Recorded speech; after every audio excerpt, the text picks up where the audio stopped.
All right, here we go. Tony Yayo, welcome back to Vlad TV. Vlad TV. Shout out to the Real Report, but I'm back home where it all started, Vlad TV. And I want to tell the people, do y'all think Tony Yayo deserves a raise? I need makeup. I need masseuse. I need everything Boosie and Aries got, man. I need that. I need everything. The makeup shit is crazy, man. Like, I never knew you do makeup up here. Oh, just for Aries. Oh, okay. He's like the only person, male or female, that's ever asked for makeup. And he needs it every single time. So, you know. Shout out to Candace, makeup artist. Oh, shout out to your makeup artist. Yeah. She need to come, you know, I need some no shine. I want to feel like I'm on set, man. I want some caviar here. I'm eating caviar creme brulee. You know what I'm saying? Ate that in Vegas. That was definitely an experience. We was out there with 50, Pat McAfee. Who else was there? Halliburton was there. You know, we had a good time. Shout to the Fountain Blue, Club Live, Miami. And my first time having caviar creme brulee. And that was like great. Okay. It definitely. And the caviar was like a reddish color. Okay. But I need all that shit up here because I need a raise like how Boosie need a raise and everybody need a raise. Tony Yayo deserves a raise, man. Okay, so let's talk about that. So since last time, a couple people have parted ways with Vlad TV. Right. Most recently, Aries Spears. Yeah. Now, what's interesting is Aries Spears made a video where he mentions you. Right. Let me play it for you. Okay, play it for me. People have said, yo, the most popular guest that Vlad has on, Lord Jamar, Tony Yayo, Godfrey, Boosie, and Aries. I'm the only one left. Godfrey stopped because of the beef with Farrakhan, as did Lord Jamar. Tony Yayo just doesn't do it anymore. I don't know. I just had two interviews. We just did 2 interviews like a couple of months ago, so I don't know where that came from. But I agree, those are the hottest people on the show. But I definitely seen your interview with Academics, heard it, and you explained like how things got better for Aries. Oh yeah. And to me, you what do they say? Men lie, women lie, numbers don't. So I mean, when you look at all the top podcasts, you know, you got Gilly and Wallow out there. They probably had like almost 1 million subscribers. I think 984. Math Hoffa's at 106. Rory and Mal is at what 334. Joe and Jada's like at almost at the 600,000 mark. And at the end of the day, Vlad TV is at 6.2 million? 6.3. 6.3 million subscribers. Yeah. And I think it's kind of different. Like what people don't understand is you've been around since thisis50.com, Forbes DVD, Vlad TV, and you had WorldStar. So they don't understand that you came from that place to this place now, to YouTube. Like I could just always imagine if them platforms would have stayed as big as they was, like This Is 50, like he would have 10 million subscribers, 6 million. Oh yeah, easy. Easy. As well as WorldStar, I don't know how many subscribers they have. Well, they actually have more than me, but they are generally a platform where they show music videos. Right. So other people put their music videos on the WorldStar channel. So it's a little bit different. You see what I'm saying? Because our stuff is all original content. They have a little bit, but it's mostly a platform for other people to put their music videos. And a lot of times, those other people are the ones that are monetizing it. Right. Or there's some sort of little split or whatever else. So you it's just different. So you under WorldStar, under subscribers. Now, from my experience, like I'm not a yes man. You know, we always disagree. 100%. But one thing I could say is when I'm in Ireland, people do say, "Oh, I seen that Vlad interview." When I'm in Paris, I seen that Vlad interview. If I'm in Germany, I seen that Vlad interview. So as far as worldwide, Vlad platform, your platform is amazing to be on. Thank you. Doors open. So I seen the doors that open for me from doing Vlad, then going to the Breakfast Club and doing Drink Champs and doing Math Hoffa and doing, and these are all these shows in their prime.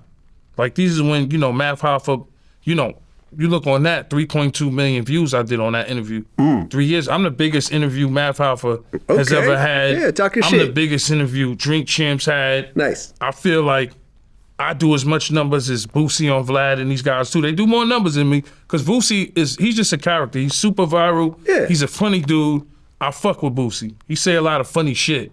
But I think you and him had good business with each other because Everything y'all did went viral. Everything me and you did went viral. Everything with Aries went viral. Everything with Godfrey, everything went viral. Them dudes are definitely entertaining as well as me.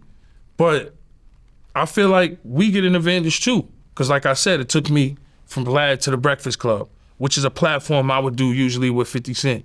You know, and there's no music out. Oh, was that the first time you went solo on the Breakfast Club? Yeah. Oh, okay. All right, there I we went go. solo on the Breakfast Club. I did Math Hoffa, which did 3.2 million. I did Shannon Sharp by myself, which is at 1.1 million. Andrew Schultz, Kill which is Tony. at 1.1 million. Kill Tony, Yeah. which is a platform you're not gonna catch any rap artists really on it too Right. much. Yeah. You know, and it just, Vlad TV let me the platforms that I think I'll never will be on by myself. With 50, yes. By myself, no. No music out or anything. And now we have our own deal. Shout to The Volume. Shout to The Real Report. Shout to Fat Joe and Jada. Make sure y'all catch them on Netflix. It led me to a whole bunch of other things in the past 2 to 3 years to being relevant. Shout to everybody who watched me on Vlad TV, because it's a humbling experience for me. I never thought that I'd be on YouTube with the greats, with you, academics, Gillian Wallow, Joe Buttons. These guys are the greats. I'm still studying and watching these guys. I watch all of them. Look, man, I'm super happy at your success. Right. Have I ever pocket watched you or say, yo, now we got to lower our fee because you're making all this extra money over here? Nah, never. Did I ever say, look, you're getting all this money, you give me a cut? Nah, it's not more about the money. It's about just good business for me, because Right. like I said, it opened doors to me where I have my own show with The Volume. It opened doors for me to have awareness all around the world. Yeah. When I'm doing shows with 50 and people are talking about Smoke Duck in Morocco and everything went viral, or me telling you to shut the fuck up, little things like that you'll never think will go viral, and it went viral. Yeah, man, You know? listen, I am super happy at all my guests that have success outside of Vlad TV. And I would never, ever, ever, ever say, I'm the reason why you're successful. But I will say that our collaboration has led to a lot of people's success. Right. That's it. That's all I'm going to say. My collaboration, me working with you coming here, you talking your shit, the way I interact with you, and then the way my staff puts it all together. This studio, all the money behind this, the way we roll it out, my 6.3 million subscribers, all my social media, 2.5 million on Facebook, 1 million on Instagram, another 250,000 on Twitter, all that. It all comes together, and you can't just say, it's all me. And Right. that's what pissed me the fuck off about bum-ass Aries Spears. Because he's like, yo, it's me. I'm the main franchise player here. Tony Yayo, he's gone. Tony Yayo's gone. I mean, I feel like I'm a major franchise How long player. ago was it scheduled? How long was this interview scheduled? Just so people to think, oh, well, Aries said that Tony Yayo gone, so Vlad called him. This was scheduled. I mean, we just did something a couple of months ago. Yeah, so I and don't this was even- scheduled like what, 2 weeks ago? Yeah, like 2 weeks ago. 2 weeks Like, ago, this was I'm already, always so on when I Vlad. heard that, I'm like, get the fuck out of here. It's just all a matter if you're gonna be on the West Coast or the East Coast. Exactly. When I That's come out really- here, everybody know that. You know, you get on the show. And that's the thing, is that I saw Aries really blow up. Small club, so now I saw him a 1,400 person venue. And when I mentioned it, I was like, no, that ain't got nothing to do with it. No, that's my money. No. We talk about this right here. And this petty ass shit and the pocket watching of Boosie made me say, fuck this dude. He's no longer welcome here.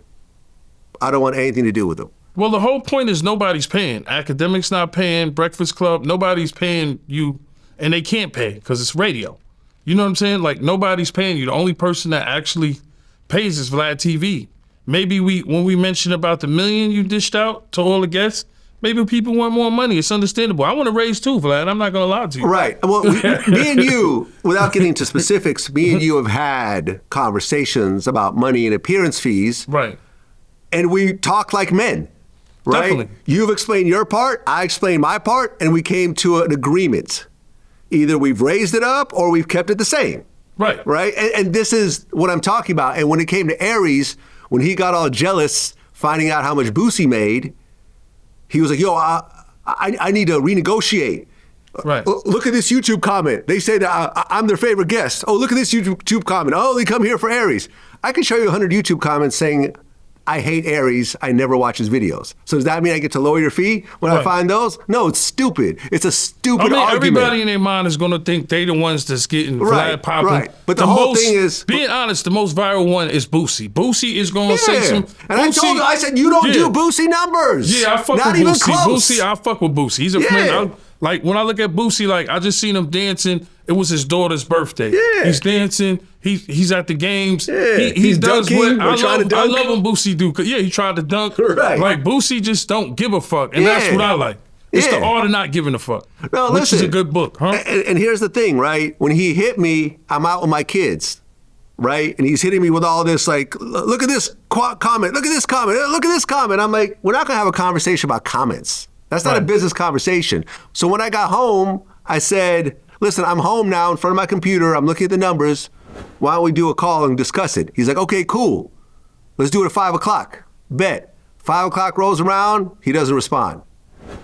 The next day rolls around, I hit him. I said, yo, do you still want to do a call? He said, yeah, at some point.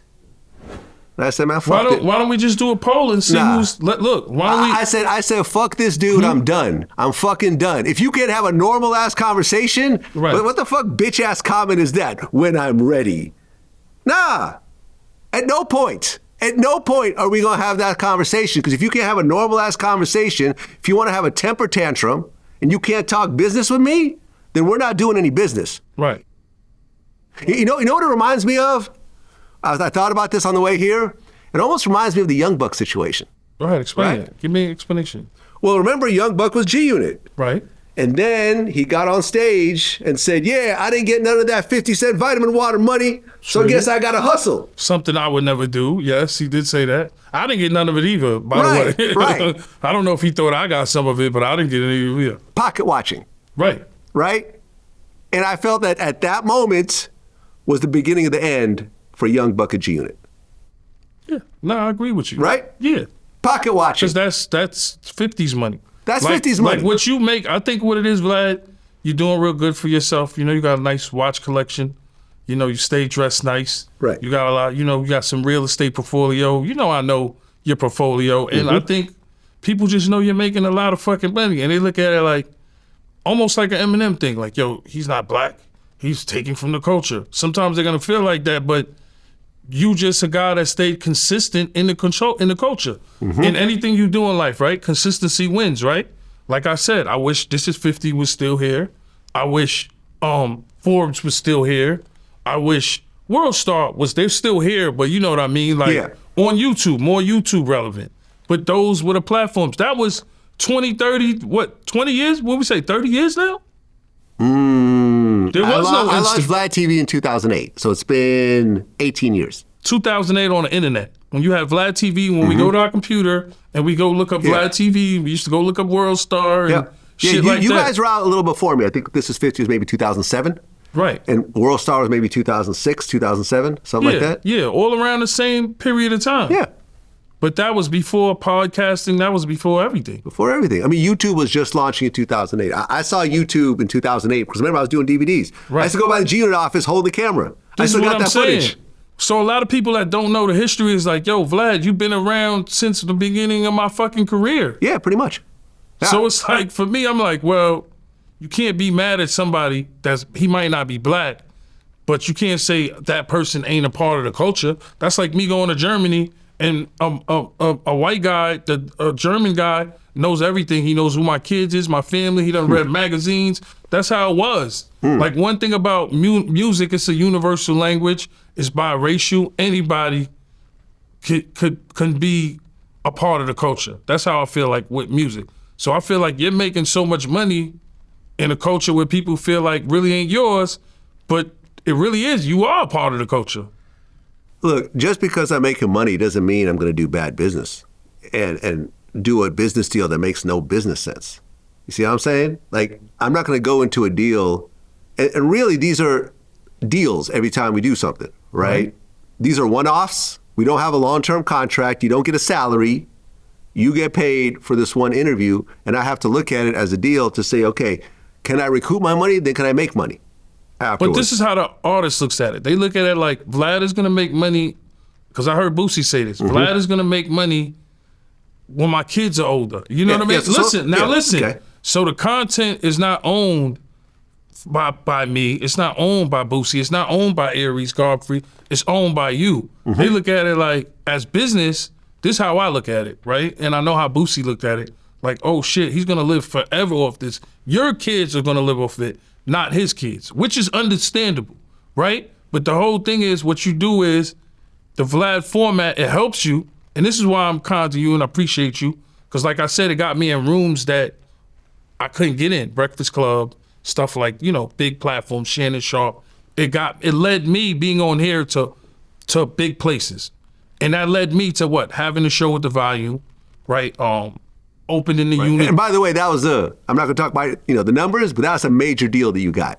Definitely. It definitely was a major. Did I say I need a piece of that? No, definitely. No way. Of course so not. What I'm saying That's is, your shit. I'm happy for you. Yeah. I congratulated you. Yeah. Was I pocket watching? No, you like ain't bitch pocket ass watch. Aries Definitely, Spears? definitely. No, not like that. And look, every platform I go on, I say, nah, Vlad is a good dude. Yeah. You know what I'm saying? He's not a culture vulture. He's a good dude. He really cares about the culture. He was the most consistent to make the money. But back to the point. The point is, Vlad TV, I use that to get to bigger platforms, which I have a great deal with the volume. Shout out to the volume. I had the attention of like big platforms, the Breakfast Club and Drink Champs and Shannon Sharp being on those big shows because of me repeatedly being on Vlad. I was getting bookings overseas. I did my own tour in Europe. I haven't dropped music in years. You know what I'm saying? I'm executive producer on a movie called Lake George. That's coming out in June. I bought 50, the Gilgo crime story, the Gilgo serial killer story. Right, that's a Emmy nominated, I think? Yes, Emmy to 2. I bought that to 50. Shout to 50 and my lawyer, Bob Macedonia. Talk your shit. We bought that to 50. So it's been a great year for me. So with me being on Vlad, it's been good luck. Like everything's been on the up. This is the most watched show I could say worldwide. So we benefit too. So me getting the money, I think now Boosie's doing his own thing. I think the smartest thing I did was go get a 6-figure deal and bring Murder with me or for Vlad. Right. And now Murder is a guest on my show by himself sometimes. Definitely. Right. And I think Vlad is the blueprint. I think, for real, I feel like me and Boosie, because I watched what Boosie was doing, so I'm always going to shout out to Boosie. I feel like Vlad, he's always going to be number 1 on Vlad, and I'm going to feel like I'm number 2. That's how I feel. Everybody's good at what they do, but I feel like me and Boosie are the ones that go the most viral. That's fair. Name-wise and shit like that. Because Boosie will say some wild, crazy shit. He's a crazy motherfucker. But I like him. He's carefree. He don't give a fuck. Just like I don't give a fuck. But the point is like Vlad helps Boosie get more bookings. You don't make no money off TikTok when he goes viral. I remember you saying that on Academics. You don't make no money off his Facebook. You're not making money off my Facebook. You're not making money off Instagram. But now I think is what these guys need to do, like Aries, if you upset, is go get another deal. There you go. You know who's paying Aries for interviews outside of me? Who? Nobody. Nobody pays? Nobody. Nobody pays. Nobody. Yeah. He just did Big Boy's show. I've done that show. It's free. Right. He's done Breakfast Club. I've done Breakfast Club more times than him. Free. He did All the Smoke. I think the only person that really pays is Matt Barnes, my man, free. Yeah, only person that really pays is you and Danza. Yeah, shout out to Danza. They say Cheese, they pay. No Jumper, they pay. Yeah, well, Art of Dialogue. I just talked to Art this morning. But if I went on Say Cheese and No Jumper, I wouldn't even know. Like I would just it's Say Cheese and No Jumper. Those are big, platforms. So it's like, fuck it. If they like, wouldn't even ask them for money. I didn't even know that. Like No Jumper is a big platform. Say Cheese is a big platform. Academics is a big platform. Yeah. So like, if an artist got an album to drop, they're not asking for no money. Right. Well, most people I interview, I don't pay. You think I pay Grant Cardone? He's a billionaire. The fuck would I pay him? He doesn't need anything. Yeah, he doesn't care. He doesn't care. You know what I'm saying? Like a lot of people, academics, I never pay. I just go do his show afterwards. Yeah, I've done your show. Yeah, Academic Super's rich. Yeah, I don't. No Jumper. Well, I don't got the budget for my show. I don't pay Adam. The majority of people that come to my platform don't get paid. But I feel like in certain situations where it's going to cost, this person's just not going to do it for free, and they're not going to go anywhere. Like for example, like Boosie hasn't done Shannon Sharp because Shannon doesn't want to pay him. Shannon said this publicly. Oh, Shannon, of course not. Shannon Sharp. I think certain platforms, in order for you to get bigger, you can't expect money. Yeah, I think that's the thing I respect about you. Over $1 million paid in paying people. And I created this whole industry of paying guests. Yeah, it's only I you created and this. Not to say I'm the first person to ever do it, but I'm the first one to put it out there because everyone else was hush hush about it. You're not supposed to pay your guests. That's not journalism. Fuck all that. This is a business. I was the first one to publicly say it and put it out there and spent over $1 million. Put my money where my mouth is. You know what I'm saying? I spent over $1 million and really helped out a lot of people. It really started, like if you want to know how this even started, was during the pandemic. Right. All my comedians that I fucked with, like Lunel, were all fucked up because they couldn't tour. Right. So I'm like, shit, let me just put some money in their pockets. Yeah, it made sense. Let me, I make money with Lunel. I make money with TK Kirkland. I was making money with Aries. So I'm like, yo, let me start having them on more often as opposed to every so often, and let me pay them, and it'll be a win-win situation. And it turned into a whole thing. But it doesn't mean that I'm going to be taken advantage of, right? It doesn't mean that I'm going to put all the money in your pocket and I just break even. Because that's the situation that happened with me and Boosie. Boosie was getting 25. He said he wanted 40. I said, what are you talking about? He said, okay, I'll take 35, but no less. And I looked at all my numbers, and I never made more than 35 off his interviews, right? So that 10K margin where he was making most of the money and I was making 10, I'm like, that's cool. We'll leave it at that because you are a big guest and so forth. But at the point where he said, I want 35, I'm like, so that means I get 0. Yeah, well, why would I do that? Well, now that I'm podcasting, right? Yeah. I look at now I know the numbers and starting to learn a lot of the games with you. Shout out to The Real Report. Y'all make sure y'all like, share, subscribe to The Real Report, YouTube. Shout out to Uncle Murder and The Volume, right? And it has to be worth it. Yeah. Like, you have 6ix9ine on the show. People be like, yo, you got a snitch on the show. But 6ix9ine will do 7 million. What he did? 8 million? What was it? His first interview did close to 20 million. 20 million. 20 million. So even if you dished out 40, 50,000, I don't know if you want to put the number out there, whatever. I'm not going to put the number out there. Don't put the number out. I've only put numbers out. Listen. I don't put your number out. Right. I don't put anyone else's numbers out. Right. The only reason why I said Boosie gets 25,000 and Aries gets 4,000 is because both of them came forward themselves first to talk about, I wanted this much more money and Vlad wouldn't give it to me. So, okay, you can't say, because Boosie said, I wanted only 5,000, Vlad wouldn't give it to me. So now I'm in a position where everyone's reporting on this, and everyone's like, well, Vlad, Boosie's only asked for 5,000. That's not a lot of money. Like, why are you tripping? Why are you being cheap? And it's like, no, I'm not tripping. I'm not being cheap. He's getting 25. And that changed the whole perception of it. Shit, he getting 25? And he's doing it at his house? 25,000 is definitely crazy. Yo, and he's not leaving his house. I'm flying to him. I bring the camera crew to him. Oh, yeah. I'm doing it on days that he's available when he's not doing shows. I'm working around his whole schedule. I'm doing all this and giving him 25,000 up front, but he wants all the money. And I said, nah, I'm good. With Aries, he made a video. Oh, yeah, I want to renegotiate. I want a few thousand more. What would you have wanted? That's beside the point. He asked him to be fair. Yeah, I mean, a couple grand more. Yeah. Okay, well, let's talk about what you really got. Because Aries would come on here and do like podcasts at places and like lie and say, oh yeah, Vlad pays me 5 digits. He wasn't getting paid 5 digits. He was getting paid 4,000. Okay. It ain't like I'm on there for free. He pays me. Correct. He pays me a nice 5 figures. Yeah. So if my choice is either stay home on a Tuesday and do nothing and earn nothing, or go sit down for an hour and a half and walk away with 5 figures where I could not make anything, what am I gonna do? No, I agree. I'm gonna make the money and I get to check him. That's how much he was getting. And that was fair compared to the views that he was getting. Based on the views. And Aries, I get way more money than that, but I'm not gonna say my number. But you deserve it. You get more views than Aries. You know what I'm saying? Yo, listen. I'm in between. Y'all figure it out between. You know what I'm saying? Y'all figure it out. I'm not putting that out there. That's you. That's you talking right now. I'm not gonna put my number because, like I said, I think if it's more Vlad, people will understand is when you get on Vlad TV and you monopolize. Right. That's what it's really about.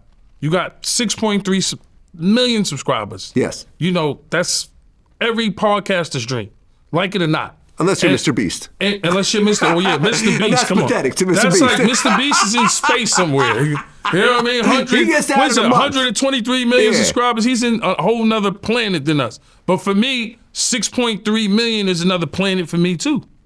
Because Yeah. like I said, you look at all the biggest shows, they don't have as much subscribers as you, and it's all about the subscribers and ads. So the whole thing is, Aries, go get your own show. And now Boosie has his own Patreon now. Yeah. So we can go watch him there. But hopefully y'all can get back in business because you and Boosie on the show, it's always fucking funny. Me and Boosie might get back together. Like, Yeah. I've left the door open to that because if you notice, the back and forth with me and Boosie has always been respectful. Right. And our conversations off camera on the phone have been mostly respectful. At one point, he called me cheap and hung up on me, and I found that disrespectful. And that's what kind of irked me a little bit. But other than that, we've kind of had a cool thing. Aries has been disrespectful as fuck to me, you know, personally. Right. That's why I'm like, I'm not going to tolerate that bullshit. And that's crazy. No, you gotta maintain. Just stay humble. Just stay Man, humble. listen, like you listen, can't we be mean could- to staff. We can fuck around. Listen, we can fuck around on camera. You can tell me to shut the fuck up off camera, you know, on Right. camera. Yeah. But if we're just hanging out and you're like, Vlad, shut the fuck up. Oh, nah, I'm not. Me on that and too. you would have Yeah, a problem I'm not- at that point. I'm not you know on what I'm saying? that. Like, okay, now I got to I'm move away saying- from Tony Yeah. because now he's not respecting me in our personal lives. Right. You can't do that shit. And I wouldn't tell you that. No, you know what I'm definitely. saying? Yeah, we have gotta I go ever been apart. disrespectful with you, like in No, our personal never, lives? man. We got money. Like I said, for me, Yeah. I look at it different because I look at the advantages of being on Vlad TV. Yeah. And I learned to stay humble because you never know when shit could change for you in this game. You Right. could be up or down at any minute. You know, the people could love you and hate you and love you again. So for me, I just learned to stay humble. I mean, you're getting a lot of money in your podcasting. You know, you're the top dog. You the head honcho of this shit. So, you know, people look at it like, yo, I might need more money. But for me, I'm like, okay, how can I monopolize off of Vlad TV? And I got my own deal. Well, look, for example, Shout to the Real Report. Yeah, Make shout sure to The y'all Real like, Report. share, and subscribe. I mean, for example, and I was trying to explain this to Aries, but you know, he was so much in his, you know, jealousy and pocket watching. Well, you spoiled him because you giving him the 4,000 and he got a makeup artist. What's next? A fucking I makeup artist, masseuse in this motherfucker. No, caviar creme de lait, nigga, with the like. Look. Fuck. You can't even smoke in here. You know what I'm saying? You know? Like, No, listen. Like I remember when I'm trying to explain, you know, when he's like, look at this comment, like the stupidest shit ever, right? And I'm like, listen, Boosie was getting 25,000, but really what happened was he was getting 20,000, and when he wanted more money, I said, all right, let's do this. Let's do 25,000, but it's going to include a house tour every single time. okay. I created a new income stream out of thin air and figured out a way where we can both get paid. Yeah. See what I'm saying? That he's really getting 20,000. The 5,000 is a house tour, so you can't say Boosie getting 25. He's really getting 20. There's the house tour. It's not like I'm doing house tours with Aries or you or anyone else. That's a whole different income stream. So you got to look at it like realistically. No, really, it's 20. Now you can compare your views with Boosie's views. The 20 really makes a lot of sense. But if Right. I can't have a conversation with you about that, if you can't take a phone call, if you can't make a meeting over this shit, and you come back and say, at some point I'll talk to you, nah, man, fuck you. Like, at no point are you going to talk to me. Listen, let me tell you this, Vlad. There's times where I come up here and people be like, what is Yayo doing? Why is he on Vlad TV, Vlad this, Vlad that, right? And it's the art of not giving a fuck. I didn't give a fuck how anybody felt. You got to understand, when it comes to podcasting, you're going to like it or not. But when we first came out as artists, what did you have? You had all these, like I said, all these platforms, Vlad TV, World Star, Forbes. That's the only time you was going to be seen. G-Unit came out? No, just in general that time. You Yeah. was before Instagram, all this shit. What did we have? We had DVDs. Yeah. And then it literally went to the internet. There was no more DVDs and it went to the internet, right? Right. What was that? DVDs ended around 2008, 2009. That's when the internet. Yeah. We, like I said again, the 4 platforms was Forbes DVD, right? Doggy Diamonds and what's my man name? What's my you know the guy rapper. I'm bugging out. What do you mean? On Forbes DVD, it was Doggy Diamonds and what's my guy? I just knew MREC. MREC. Yeah. Shout out to MREC. Doggy Diamonds, MREC. It was Vlad TV. It was This Is 50. And rest in peace to Q. It was World Star. Yeah. Fast forward to now. Consistency wins. you stayed in the game. You either gonna like podcasting or not. But back then, what did we have? We had those 4 platforms, right? For artists, and you had radio, right? And radio was everything, and radio was still there. But now, you like it or not, podcasting, if you wanna be successful, you gotta go on the podcast as long in the radio. It's not just the radio rent. Some people will just rather be on podcasts. Yeah, and look, I tweeted this today, and what I said was, I'm actually really glad that Boosie started his own platform. Definitely, with shout to him. Patreon. And I bought the interview. Yeah, I'm gonna check it out. It was $6. Yeah, I paid for it, created an account on Patreon. I bought it, saw the comments and stuff like that, because Boosie gets to see for the first time what goes into this. Yeah, it's a lot of work. Boosie now has to spend his own money to film it. He now has to promote it himself, because it's not like, I never asked Boosie to promote our interviews. Right. Right? We did our thing. I never asked him specifically, hey, do an Instagram post or whatever. Now he has to do Instagram posts. Now he has to do tweets. Now he has to look at the analytics. Now he has to build up his actual platform. And then bad enough, he always gets his Instagram to be for like Mark Zuckerman and all these people. His so Instagram. To me, that was the benefit for Boosie. Right. Well, look, but he gets to see. When his Instagram got took, right, Vlad? Yeah. He had Vlad TV. Vlad TV stepped in. So that was that. He's the one that created the Tony Yayo blueprint, because I watched what he was doing. He has classic music, of course. He's a legend in the South. I remember Young Buck brought him on stage years ago. Yeah. And I seen how the crowd reacts to all his fucking songs. Yeah, he man. has hits. He's a legend. Yeah, I mean, but when he speaks and get on this show, definitely help propel him. Definitely help Aries. Definitely help Godfrey. Definitely help me. That's how I look at it. You know, just being respectful and being fucking real. Right, and here's the thing, right? You can compare the two. If you take Tony Yayo right now in 2026, and you take away all the Vlad TV interviews and everything that got triggered from them, right, where Tony will be right now, you can compare it to where Boosie would be right now if you take away all the Vlad TV interviews. Yeah, same thing. Yeah. It's just based on, because both of you guys, the peak of your career was, a certain number of years back. Definitely. That's fair. So you guys would be, you guys would still have fans, you guys would still have classic songs and everything else like that, but you take away the Vlad TV interviews and what we brought, the popularity level on both of you guys would be just very different. Yeah, definitely. And that's all I'm saying. It was the collaboration with us. I believe for somebody to get relevant, and Vlad TV plays a major part of that. Yeah, man. I'm just gonna keep it real. I gotta give you a props. Just the part. Not just the part. Just it's the person too. Of course, it's the personality. Yeah. I got personality. Boosie got personality. I got personality. You got personality. I feel like me and Boosie are the two funniest niggas on this shit. Yeah. Right? So for me, and I'm like... And Tekashi. Huh? Takashi's a regular guest also. New Tekashi interview coming soon. Oh, what? Oh, yeah. Okay. And Charleston White, new interview coming soon as well. Oh, Charleston White, those guys, when you look at the craziest guys online, you got Tekashi, you got Charleston White, you got Dogface. I just had him on. You had him on too. Yeah, definitely. Yeah. Shout out to Dogface. You got Whack 100. Yeah, another regular guest. You got Traps Law Ross. Yeah. You got another Academics. Yep. You got it's a list. You got No Jumper. We Adam is a all crazy rock with each other, man. We all rock with each other. We do each other's platforms. We get on the phone. We're all good. None of us compete. It come to a point. It's like almost you guys are like the gatekeepers now. Yeah, not really. No, I'm just saying. When to get on Academics, when Academics put your music up there, that's a big deal. It's popping. Yeah. When you go viral, and for instance, to me and us and Ja Rule shit, it's Academics. It's going viral, right? No Jumper, that's viral. Yeah. Vlad TV, that's viral. Gillian Wallow might not cover that. Nori might not cover that. Joe and Jada might not cover that. But them outlets that are covering everything that's going on in the culture, it gets crazy sometimes. You love it. Yeah, man, listen, I'm going to get off this topic because I think I've said what I needed to say. Definitely. And, by this time... I need a raise. I know I need a raise and a masseuse. And you know what y'all do, people out there? Y'all put a poll and y'all say who's the most funniest motherfuckers on here. Me, Boosie, Godfrey, Aries. Who put a poll? Godfrey ain't on here anymore. Oh, well, yeah. All right, Godfrey we ain't leaving on. him off the list. But whoever's on the list, we going to create this poll. I know I'm going to do some numbers on there. I know Boosie definitely going to do some numbers.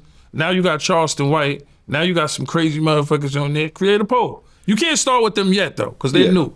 Yeah. But me, Boosie, Aries, who else would you put on it? Aries out of here, man. Yeah. Yeah, we're not going to include the people. We're not going to include the people that are gone. We're going to include the people that we still rock with. Okay. Right. That's going to be on the poll. And we know 6ix9ine going to do numbers, all the time. 20 million is like, psh. Yep. Charleston White, like, come on, bro. That guy gets bookings. He's on 20 verse 1 every day. All that. Balloon challenge, all kinds of shit that motherfucker be doing. Oh. Well, let's switch gears for a second. Yeah. And this is very new news right now. Okay. You may not know this. All right. But Nicki Minaj, her husband is a registered sex offender, right? Right. Well, I actually, this thing had been circulating, so I actually looked it up myself. Right. I went to the registered sex offender website where you could look up people's names. Instead of living in the $20 million Hidden Hills mansion that Kenneth Petty was living with Nicki, right, he now lives in an 800 square foot house in Jamaica, Queens. I've never heard anything like that. It means that they're probably split up and he got sent back to where he came from. The rumor is that he got another girl pregnant. I don't know if it's true. I don't want to put it out there like that. I already put it out there. That's the rumor. I'm not going to say it's actually true, but I remember the Barbs hate me right now. The Barbs despise me right now. That's one thing I don't want no Barbs beef. That's number one. They despise me right now. And number two, like I don't know, because everybody in Queens knows Zoo. Like, I don't know his case or whatever. Okay. But, the streets say he's official. Everybody, I'm not saying he's a soft dude. So for me, it's a touchy subject because, like I said, I done been on tours with Nicki. Shout out to Nicki. I kind of want to stay away from that one. I ain't got nothing to do with that shit. And as far as Zoo, I mean, I don't know what his case is about, but I know niggas. No, I'm not saying it's it's not a case. It's not a case. Oh well, if they broke up or whatever. But here's the thing: when you're a registered sex offender, you have to state where you physically live, and people have to be able to look that up because if they have kids around, they want to know who the sex offenders are nearby so they can protect their kids. Look, for example, he got in trouble. I don't know if you remember this, but he got arrested when he moved to California with her, and he didn't give the registry his new address. Right. He had to go through some legal shit, right? So now, because all the Barbs are like, that's not true. Nicki's just spending some time in New York. They're staying in New York for a while. I'm like, really? That's one thing. So Nicki, Zoo, and their son are in an 800-foot house? 800 square foot house in Jamaica, Queens? That's what Nicki's renting right now? An 800 square foot house? It's unbelievable. Nicki got plenty of money. I think, he would have been in a bigger crib if case. No, I think he broke up, and I think he fumbled the bag. Listen. This was a legendary bag fumble right now. Listen, two women you never fumble a bag with is Nicki and Cardi. Okay, they're extremely rich. Shout out to Offset. They're extremely, shout out to Offset. They're extremely successful. Hopefully the story is not true. From what I've seen from Queens say Zoo is official. He's from the Rockaway side. I'm from the South side.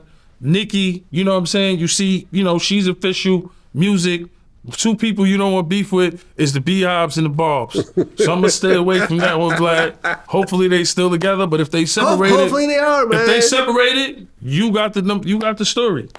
Well, listen, I can't say they're separated because I don't know them. Yeah. But at the end of the day, Nicki lives in Hidden Hills. Right, because he was registered at the Hidden Hills house for years at this point, and now he's registered in a tiny house in Jamaica, Queens.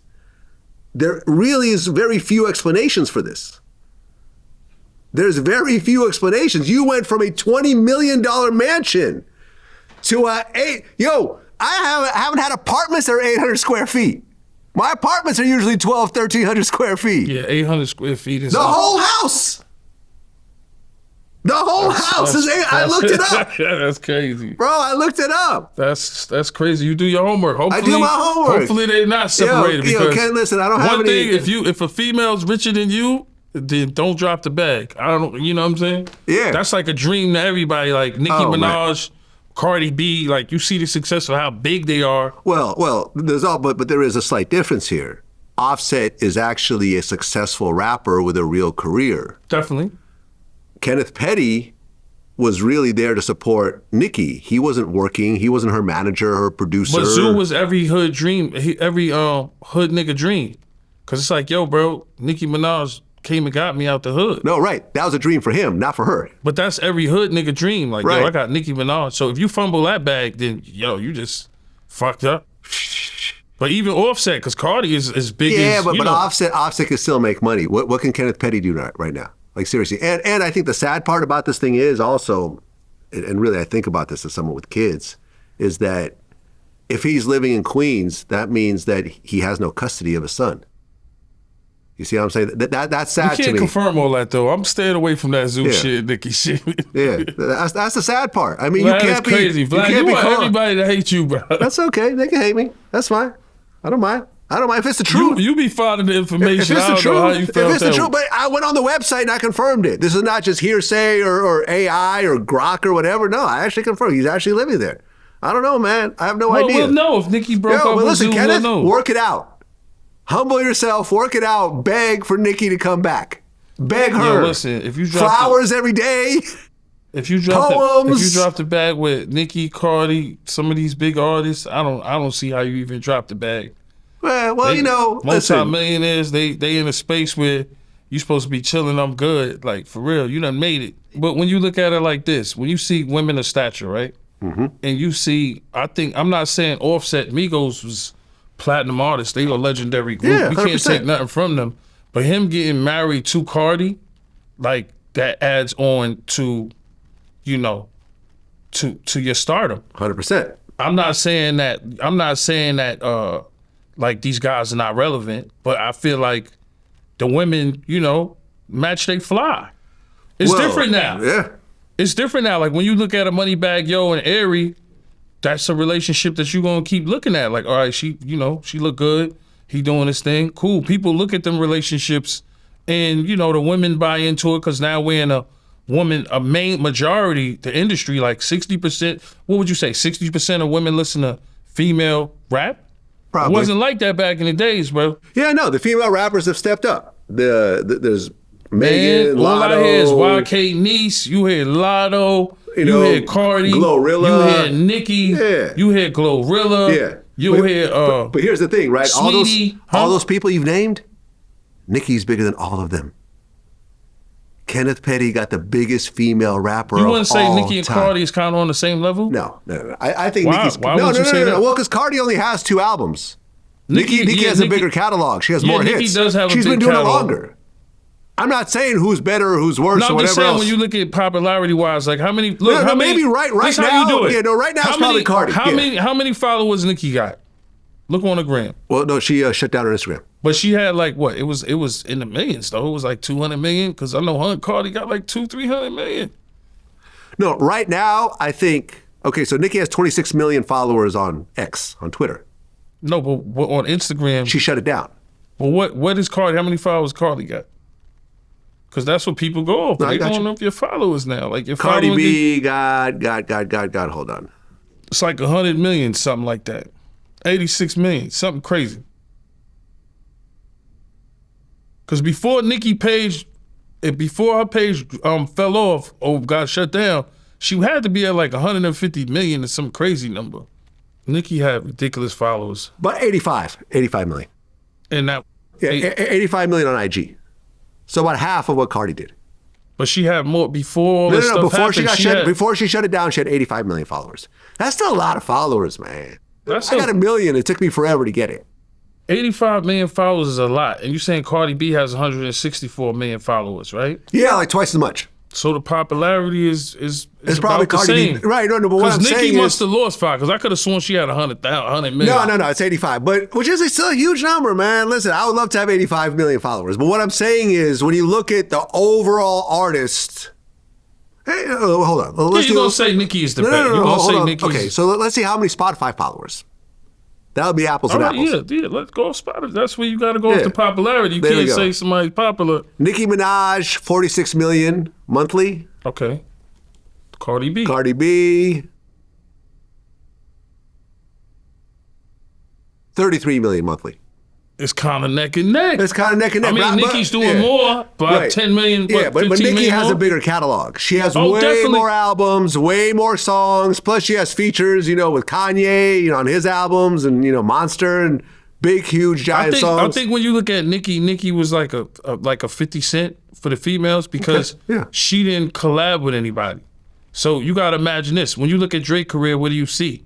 Drake collabed with a lot of people, Future, all these people. Nicki didn't really. If Nicki would have collabed with Lotto, YK Nice, she only collabed with Ice Spice. If she would have collabed more, maybe with Sweetie and other people, I think it would have been a little different.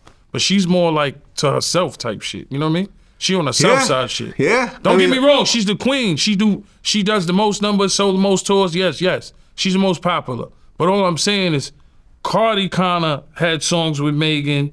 Nicki had songs with Megan too, right? Yeah, before they fell out. But that's what I'm saying. If Nicki would have did like kind of what Drake did, she kind of went a 50 route, like fuck everybody, I sell everybody.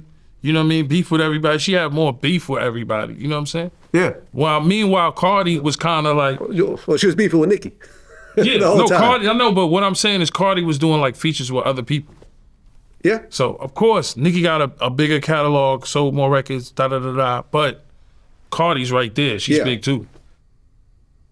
Listen, I'm going to say this on a positive note. I hope that Nicki and Kenneth get back together because they have a child together, and I feel like a child really needs two co-parents, even if they're not together, at least to be in the same area where they actually can see each other. Like, I was not slighting him by saying he doesn't have any custody right now because he's on the other side of the country. What I'm saying is I hope they work it out and he can live closely, close by, maybe in an apartment somewhere in the valley so he can see his child. And the two of them raise their beautiful son together. That's all I'm saying. That's cool. We don't need Zoo and the Barbs looking for us, man. I'm sure Zoo hates me, man. Yeah, Zoo. I don't need Zoo and the Barbs somewhere. looking for us, man. They gonna look for you, man. I ain't got nothing to do with it. Well, shout out to them. Hopefully they didn't break up. Yeah. Go ahead. Well, you guys talked about this on The Real Report. Gucci Mane and Pooh Shiesty. Oh, yeah. It's a fucked up story, man. Is Gucci Mane a snitch? Yes. Yes. I mean, I'm going to say, and this is what I'm going to say why. Because it's an active trial and you're rapping the lyrics. You know what I mean? And then to the way the streets look at it, we believe in our rappers. We believe the shit you say. When when you did the Jeezy shit and you saying you buried somebody, I'm not going to say his name because I don't want to disrespect the guy that passed away. That's, he got family, I'm quite sure. But when you said his name in the Jeezy shit, that's what kind of made you win the fucking... Versus. The verses. Yeah. Because you was disrespectful rapper. You talking about this body you caught. And then when something happened, and you could look at it on a business aspect, because I always say this, like, all my white friends got insurance on the jury. Yeah. My black friends don't. You know what I'm saying? I learned that from... Bro, listen. Hold on. I want to interrupt you for 1 second. Right? We talk about your white friends and your black friends, right? My white friend, Grant Cardone, had $1 million Richard Mille watch. Okay. Someone stole it off his wrist. It was not insured. Oh, well, that's the first... I texted him. I said, is this a real story? He said yes. Now, he could afford to lose $1 million. I would have been sick.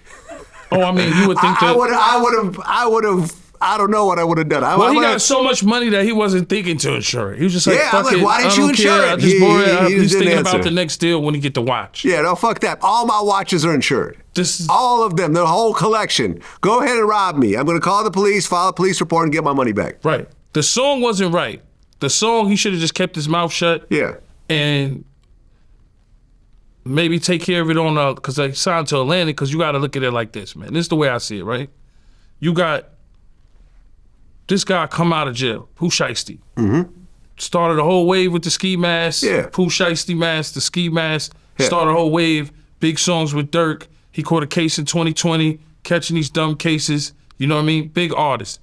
First day out, crazy. Yeah, viral. big song. But on that song, he's shouting out Yo Gotti. You know what I mean? He's not shouting out Gucci. So that was strange to people. That was a red flag. Like, yo, what the fuck? What's going on? Nigga shouting, Yo Gotti with a Drake. You know what I mean? Then he got a song with Glorilla. Then you see the Glorilla song disappear. Right? You look it up. Can we find it? I believe it. No, I mean, look. You can find it online? Like, Academics was here yesterday, and his theory on this whole thing was that Gucci and Yo Gotti have this, like, low-level beef. So here's a conspiracy theory. It's the Gotti and Gucci beef still rearing its ugly head. I heard that too, yeah. So people feel like Gotti was about to sign Pooh Shiesty. Heard that. And what happened is, and going back to your statement about when Gucci dropped all his artists, there was a moment in time when Gucci, 1017 is going through many different iterations. They had 1017 Icy, 1017, new 1017. Like, it's been on different labels. So he's brought 1017 as a label roster for different places. And at one point, he signed 8 artists in Memphis. And the interesting part about that is, it was seen that was Gucci's way of trying to sign up everybody in Gotti's city. He was trying to turn his city against him by giving all the rappers, the younger rappers, opportunities, turn them against Gotti. Yeah, they have that. Everybody knows the beef. Yeah, so there's the slow level beef. So, he feels that Gucci signed like 10 artists out of Memphis to try to get like Memphis to like turn against Yo Gotti and have him control Memphis. But out of those 10 artists, Pooh Shiesty was the only one that really did anything. Is Fujiano from Memphis? I think Fujiano, I'm not sure. You got to look that up. Yeah, I'm not sure. Let me see. Because he said he don't want to be on the level no more. Right, exactly. Let me see. Hold on one sec. No, he's from Greensboro, Georgia. So yeah, so basically out of all those 10 Memphis artists, one of them blew up. The rest of them didn't do anything. So this whole plan didn't really work, but then he still got Pooh Shiesty. I look at it like this. Rest in peace, Dolph. When Dolph died, I felt like he was the king of Memphis at that point, and I feel like he would have fucked up the balance. Like Pooh Shiesty probably would have wanted to sign with Dolph. Because when you look at the empire, like everybody's doing their thing, but Key Glock is still doing his thing. Him and Dolph was fire. Yeah. It came to a point where them niggas was like, to me, was the hottest niggas out of Memphis. Key Glock and fucking Dolph. No disrespect to fucking Gotti. I fuck with Gotti too. He's a legend too, but at the end of the day, when that 100 shots and all that shit was coming out, man, come on, bro. Dolph is like still on the playlist. Rest in peace to Dolph, man. Like, come on, bro. To me, he was the hottest one. So if he was still alive, I think Pooh Shiesty would have fucked with Dolph. Yeah, maybe. Or maybe he would have still fucked with Gucci because Dolph was over there. Because Gucci was good when he had Dolph with him. But the whole point of the case Wait. So was Gucci messing with Dolph? Yeah, Gucci was with Dolph all the time. But they weren't signed to each other. Nah, he had his own entity. They was their own bosses, but Gucci was fucking with Dolph crazy. Like you said, how Gucci like Memphis artists. I don't know what it's from. Gucci might just like Memphis artists. They are dope artists. Yeah.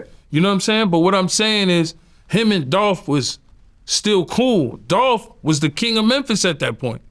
So if Pooh Shiesty got out, he might have been swayed, yo, you know what, I'm gonna go fuck with Dolph and Gucci type shit, because them niggas is really them niggas right now. The thing that where Gucci fucked up at is you the nigga that everybody looked at as the crazy nigga in hip hop, throwing bitches out of cars. You was a wild nigga when you was coming out, always getting locked up. And now it's a case where they saying, supposedly, allegedly, dudes ran in the studio. Meanwhile, there's no video, there's nothing. So we don't know what happened. And now you rapping about it. Now that's dead wrong. That's how the streets gonna view it. And anyway, you a rapper, you still gotta play by the laws of the streets, bro. Well, not only that, but there's very few anti-snitch rappers as prominent with that type of platform as Gucci. I have a video of Gucci saying, I'd rather die than snitch. Now, is it any situation that you can see yourself that you would talk to the police about a situation with somebody? I don't do that. Where we from, we won't do that. For real. This East Carolina Zone 6, niggas I fuck with my crew, we won't do that. We won't snitch on niggas. We stand down for ourselves. Like, if I gotta go, I'm gonna go. I done went before. I don't want to snitch on nigga to save nobody's life, not even my own. I die. Yo, listen, you could say that. A lot of motherfuckers will say that, but when they facing the feds and the state, you don't know what they gonna do. Well, no, but he's not facing the feds or the state. He just got robbed. No, I know he got robbed. He shouldn't snitch, but we just talking about snitching in general. Yeah. Because there's a lot of snitches that are still gangster.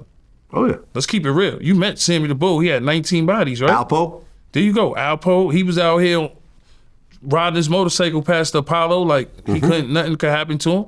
Yeah. So, until it did. Yeah, but there's until it did, and there's a lot of snitches out here that is still gangsters, right? The point is, you're Gucci man. People look at you as a street nigga till the day you die.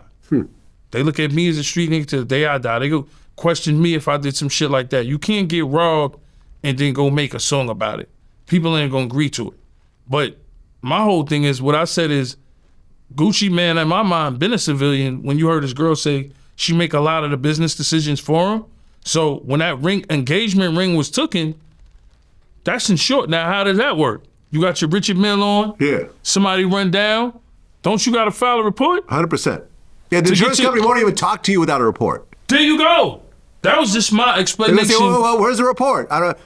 Come back when there's a report. That was my explanation to murder. Like, I understand the street shit because I'm from the streets. I wouldn't do it personally. But what I'm saying is, if you got that millionaire, that Richard Mille on, and you get robbed, you got to report that to insurance. So, like, just like if a motherfucker come hit your car, you got to make a police report, right, to report it to insurance. I don't know if you have to make a police report. Yes, you do. Do you? Yeah, No, you gotta, no. I mean, I reported insurance. No. You can if you get into an accident and somebody hits you, 9 times out of 10, they're going to tell you to fill out a police report. Am I wrong or right here? You might be wrong. What? Look it up. If somebody hits you and they're in the wrong, right, you got to get a police report and give it to your insurance. Let me see. Do you need a police report to file accident claim with insurance?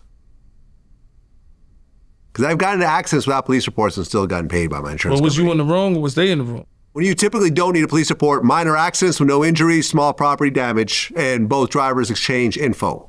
Yeah, but if there's a disagreement... But no. That's what I'm saying. Yeah, if there's a disagreement. There you go. Right, but with a major damage, when there's injuries, you absolutely need police report. So, right, you but say... if someone like hits your rear view mirror, and you're like, or if it's a hit and run or whatever, then you don't need a police report. So this is what I'm saying. You said your watches are insured, right? 100%. You didn't leave the house till they was insured, right? I never took them out of the house until they were insured. Which is smart. Yeah. So the same thing with Gucci. If that big rock him and his wife got, those are insured, you would believe, right? Yeah. His wife handles the business. She would insure the shit because women be on that shit, right? Now with that insurance, you got to fill a police report. Right? Yeah. If his wife controlled the business, she told him to fill out a report. He did the song to clean it up. It's either you're going to clean it up? The song, I felt, made it worse. You made a statement either way. There's a paperwork saying you made a statement either way to the state, not to the feds. Once you do that, it's a red flag. It's over. You're going to take the loss. You Gucci man, take the loss. Yo, you know when I see niggas, you know what niggas want to hear? They want to hear the negative. When I see niggas, I'm going to catch you in traffic and blow your head off. That's it. And niggas will be like, yo, I'm going to listen to that new Gucci, man. You heard what it said? Not saying what happened that day. Not saying you're still signed to me. But like I told Murder on the Real Report, y'all make sure you like, share, and subscribe, that was more of a business move. Atlantic is looking at Gucci like, you letting this guy go? He got the hottest record out on radio right now, on Billboard. There was only 2 songs on Billboard from hip-hop artists. It was FDO and Uzi at a point. Yeah, I mean, have you ever heard of, I mean, look, there's the Eazy-E Suge Knight story. Right. And Gucci even referenced that in a song. Right. He said, I'm not Suge Knight, you ain't Eazy-E, or something like that. It was like some lines about basically the same situation, being forced to sign over a contract, and he even said it's under duress, because if you can say I signed under duress, they throw the contract out. I think what Eazy-E did, like I had heard from like one of his homies, that when Suge forced him to sign, he like signed with his left hand. So the signature wouldn't even be similar. See what I'm saying? Oh, shit. Yeah, a little trick. Well, I mean, just don't rap about it. You should have just kept it under the... Yeah. I think that's what, a lot of rappers was upset. A lot of the rappers from the South look up to Gucci. Gucci is like their Jay-Z. Right, but so when he did that, it just, there's no damage control for that. Well, but here's the thing, right? Look at it. Gucci's what, in his 40s? Yeah. Let's see. He probably Gucci 47, Mane 48. age.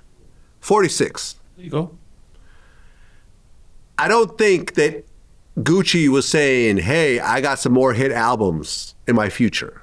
I think Gucci Mane's like, okay, most of my big songs are my catalog songs from years ago, and now I'm just performing my old songs.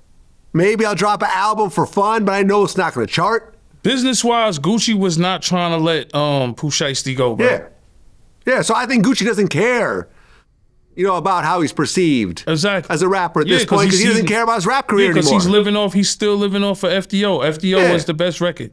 At the end of the day, it was bad business on each side, because it would have been good if they could have sweated it out, because Pooh Shiesty was definitely that new artist that the game was missing. There's a void in the rap game, just like as well as Dirk, because, he's locked up. That's a void. The only person, you got NBA Youngboy out here, he's still doing his numbers, but Pooh Shiesty was definitely the next one.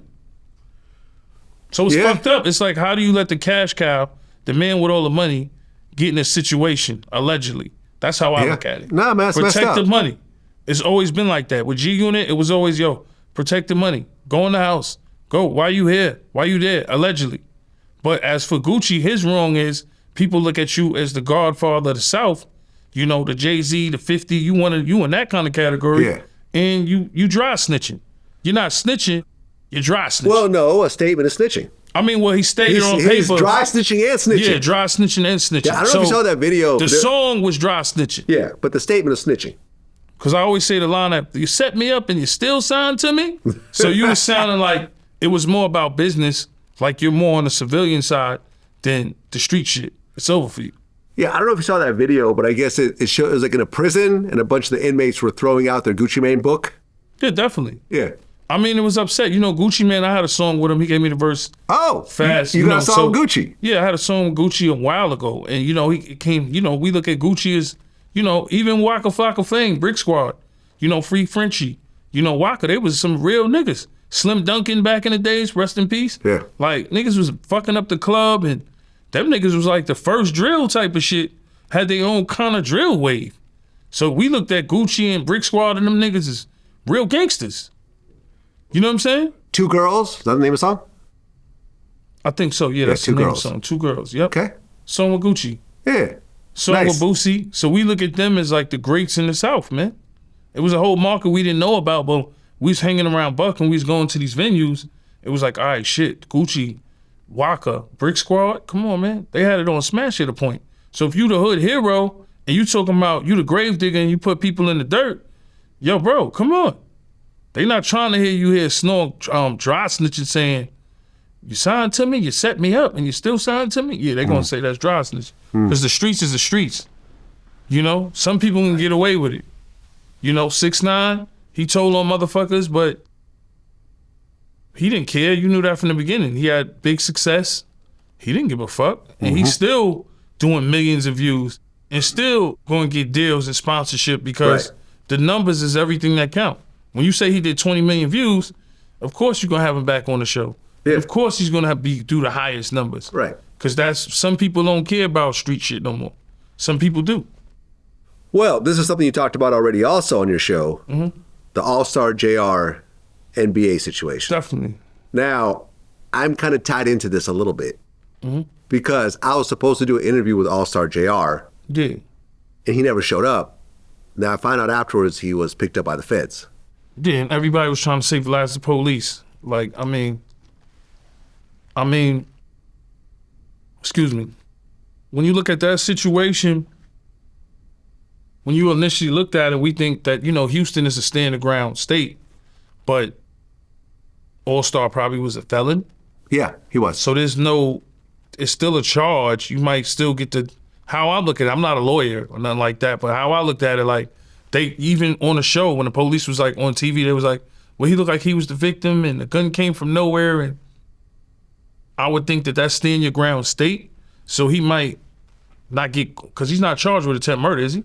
No. So what happened was... He's just charged with the gun. Yeah. Well, did you know the backstory? No, I don't know the backstory. Okay, I'll tell you the backstory. So All-Star JR has a baby mother that he hasn't been with for like 5 years. Definitely. Yeah, all right, I know that. And she was messing with J. Prince Jr. Yeah, that's supposedly. And it's not supposedly, she was. Yeah, there's videos of it. Yeah, she was kissing his arm and all that. Yeah, and he was like basically kind of like, dissing JR and so forth. So they had this kind of like friction between the two of them that went on for a few years. And they've had like altercations and whatever else and arguments. Right. So JR was already at this restaurant and the NBA dudes was having like a birthday party or something, which is a bunch of people. There was like aunts and kids and so forth. And Jay Prince Jr. shows up a little bit late, and when he shows up, JR was leaving, so they start arguing. Then the NBA dudes, since that was their guy, they took it upon themselves to kind of take his side. Right. From what I heard, like, you know, NBA OG3 like pushed him, and then a bunch of the dudes just started to jump him and started to, you know, kick him. You seen the video? Yeah, they took his chain, they tried to take his watch, they took his watch. And from what I understand, one of the NBA dudes had a gun, and he managed to get the gun away from them, and then just opened fired. Right. You know, there's differing stories. Like the police report says there's 3 people that got shot. I actually heard there was 6 people that got shot. I think a few of them managed to just get away and not go to the hospital, and maybe they, you know, they had grazes or whatever else. Right. So after the shooting, he put the gun down like behind the counter or something, and he left. Me and 1090 Jake had a conversation about this. There's very specific rules about a felon with a firearm, but they are allowed to defend themselves. And they're saying it wasn't even his gun. He took the gun from them. They were trying to pistol whip him. He got the gun and blamed him with his own gun. So you can't charge him for being a felon in possession because he didn't have a gun he wasn't supposed to have if he is a felon. But even under those circumstances, no, I took the gun to defend myself. There's no charges that could be held against him. He defended himself for his life. That's the best case of self-defense you can get. Right, you're a felon, Yeah, right? definitely. If, let's just say right now I pulled out a gun on you, right? It said, strip, give me all your shit. Right. And me and you started a fight, and you got the gun away from me, and you shot me. Right. You then have to put the gun down and leave the situation. There's specific rules. If you took the gun, then you went to go shoot a couple other people and so forth that weren't involved in it, you went on a shooting spree. Past self-defense. Yeah. Then there could be kind of gray area, but you could argue in the JR situation that there was a lot of people. It's not it was a one-on-one fight. There was a bunch of NBA dudes. He doesn't know who they are. Right. He's still in a dangerous situation in that restaurant. He probably spent a certain amount of time making sure there was no one else around that was going to shoot him or jump him, and he put the gun down and he left without the gun. So I think he actually has a pretty good chance of beating it. No, definitely. But you think he probably get hit with just a gun charge? But even the gun charge seems like it's self-defense. A felon is allowed. Listen, if I try to rob you with a gun, you get the gun away from me, you shoot me, you can't catch a gun charge. I'm not a lawyer, but it depends on this. You got to think about this, right? This is what you got to think about. When the police was talking on the TV, they was like, they don't know if it was drawn from his waistband or they don't know if he got it off somebody. If he got it off somebody, yeah, for sure. Yeah, I heard he got it off somebody. That's different. From what I understand. But if it came from his waistband, they could charge him with I don't think it came from his waistband. That's the thing. I think it was one of the NBA dude's guns. You see what I'm saying? What a lot of people are saying is that. So the feds are snatching them up for him to talk, to make a statement?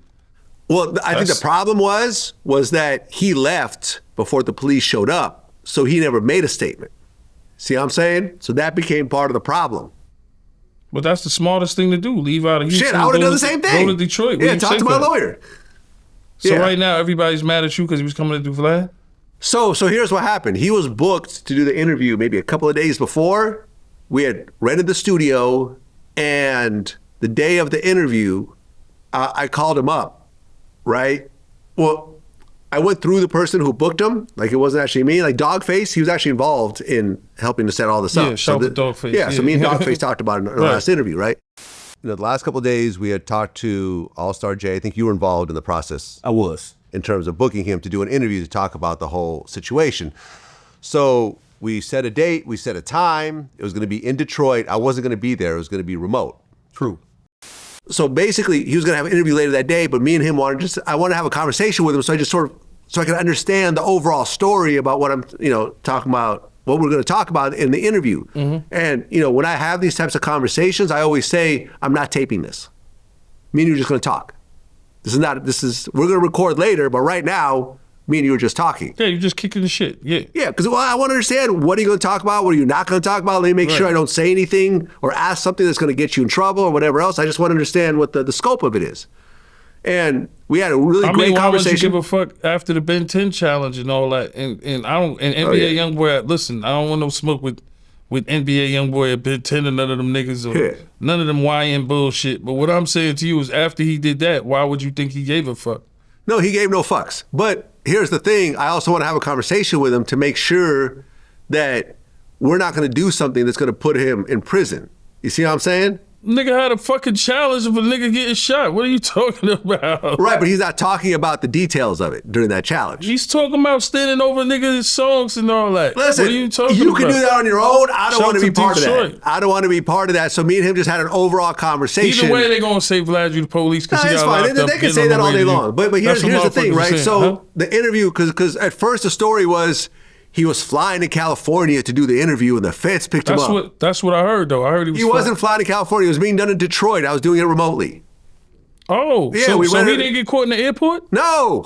Oh. No. Oh, no, that's a shit. fact. That's a fact. Everybody said he was like coming to LA. No. Ask I was him. saying, in my mind, I'm like, why Vlad wouldn't catch the interview in Detroit? I thought you would fly down to Detroit and catch it. That well, was sometimes, because I'm thinking about the views. Y'all would have did at that point. No, it would have been big views, but we could also listen. I'm not on camera, so occasionally, me and you have done remote interviews. Yeah, of course. If I have to do it, there's a time crunch. I don't want to fly somewhere. The person doesn't want to fly to me. We'll rent out a studio and we'll do it remotely, and it'll look like we're in the same room, but it's being done remotely. So what the fuck happened?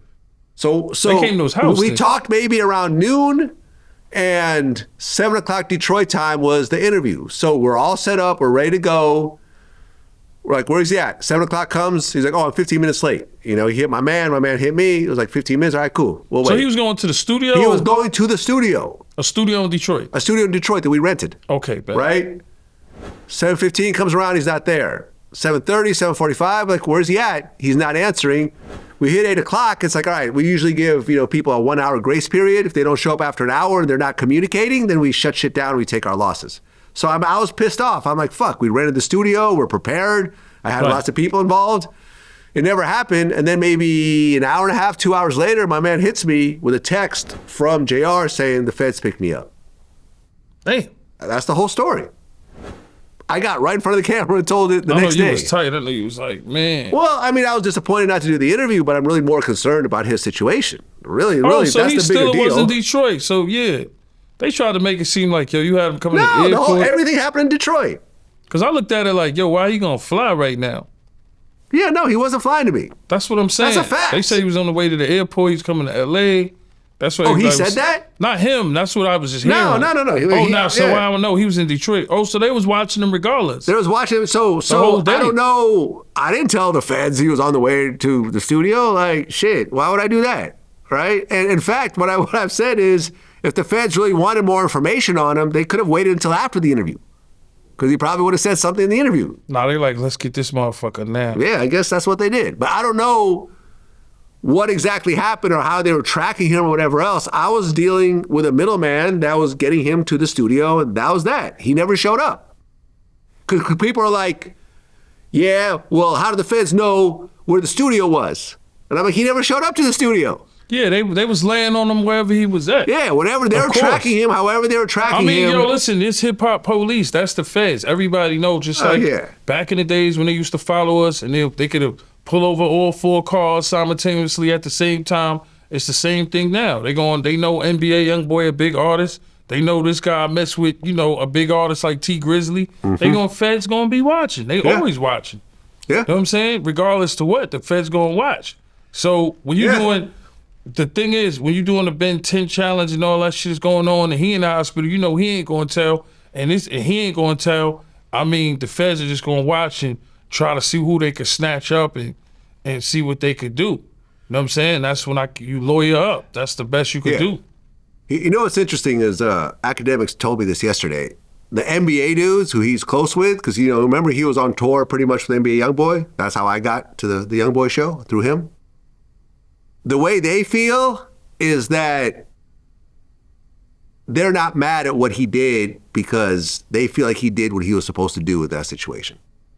Bunch of dudes jump you guys should get a gun out of them. Yeah. What do you think gonna happen? If the roles were reversed, yeah, definitely. What do you think would happen? No, definitely. So they actually, there's a certain level of respect. Now, they're saying that his story is kind of embellished and so forth, but even if it is a little bit embellished, the whole thing those is, dudes are all shot. The whole thing is, look, when a situation's like that, yeah, he did what he had to do, right? Allegedly, supposedly, whatever. It's on video. He did what he had to do, right? Yeah. The only thing, my thing about that is when you're on the floor and you can't see, say you hit somebody innocently, right? Yeah. So that's, for instance, look up the kid in Roy Wilkins Park that just passed away. Rest in peace to his family. Condolences to him. What's his name? That's the 113th. Our old precinct picked him up. Okay, here we go. So a man is 18 years old was charged with the murder of a 15-year-old. Right. At the park. And what's his kid's name that passed away? The guy who killed him was Zahir Davis, and the victim was Jaden Pierre. Shout to Jaden Pierre. That sounds like a Haitian name. Rest in peace to Jaden Pierre, right? That's a Haitian name? Pierre? Yeah, Pierre is a Haitian name. Okay, got it. You know, I'm Haitian, Bernard is the last name. Yeah. But they was pistol whipping him. They was beating him up. Supposedly, this kid is saying the gun went off. The Zeta kid flew to Jamaica. His parents told him, get the fuck out of here. Your life is finished. So it's like, even So they had to snatch him up in Jamaica? No, he came back. Why? Because they said his family in Jamaica said, fuck you, go back to America. They don't want to be a part of that YN bullshit that's going on with these little niggas. But at the end of the day, take your wanted for murder ass back to the States. At the end of the day, the kid is a baby, right? 15. Yeah. The gun goes off. These kids don't even know what the fuck they doing. But that kid is going to, you know how much time they going to give him? Life. Of course. Yeah. Then now go to the story of the kids that shot the baby by accident. You see that story on there? Huh? No, man, you got some horrible ass stories in your mental Rolodex. But look, there. this kid is telling on himself before it all happens. Right now, what do I always tell you? This ain't back in the days. Whatever crime you do, it's gonna get solved. The biggest trial right now is what I'm watching on YouTube is the Julio Fulio trial. They got tons of evidence. They got highway shit, red light cameras, CCT cameras. You see these niggas clear as hell. Tesla truck cameras. Like, nigga, you can't do shit no more. Caught. Yeah. You can't.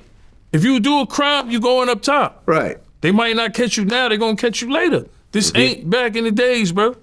You watching the Julio Fulio trial? No, not really. This is my Thursday 3. Really? Okay. I gotta you gotta get up on it, man. So no one's gonna beat it. Nobody's beating that, bro. Yeah. They got fucking times, dates, flyers, Instagram shit, telephone shit, deleted messages. Like, come on, bro. The Feds is the biggest gang out here. You agree? Yeah, 100%. And they have unlimited resources. Unlimited resources. Listen, if you ever look, you want to prove a point here? If you look at any federal, a federal case, at the very top, what does it say? The United States of America versus you. Not a certain part of the United States of America, not a particular state, not a city, not a group of prosecutors. The entire country is against you with all the resources that they need. Unlimited resources. This is what I'm trying to tell you. And I don't like to talk about bad stuff, but shit got to stop. You know, back in the days, motherfuckers knew how to shoot. If they wanted to, do something to somebody, not trying to advocate it, they were just gonna go for their target, not just shoot wildly. You know what I'm saying? Yeah, man, it's sad because I've interviewed Fulio, and I told him to leave Florida. Most of your success came from Atlanta, right? Yeah. From that move. Yeah. Why leave the area where you made all these things happen to go back to your old neighborhood where everyone's killing each other? You've used the beef shit to get where you are. Yeah. I'm just worried that if you still stick to that same blueprint, it's going to end badly. So, as someone who's been doing it, as someone who's 47 years old, who's seen the same type of sad story over and over again, you've gotten to where you need to be to get noticed. Yeah. But my suggestion is to leave that shit alone at this point and just focus on just the music and not all the beefing. Fulio should have never put a fly up. As much beef as he had, you can't put a fly up and you can't really enjoy life like that. Not in Florida. Like me being a part of G-Unit, there's times where you just know how you gotta move. You can't trust nobody. You can't put flyers up. We was banned from the clubs back in the days. You know what I'm saying? So it's like for you to put a fucking fly up and say I'm gonna be here, I'm gonna be at this club and be there. Nah, that's That's kind of crazy. Rest in peace, Julio Fulio. You know, and everybody know the beef.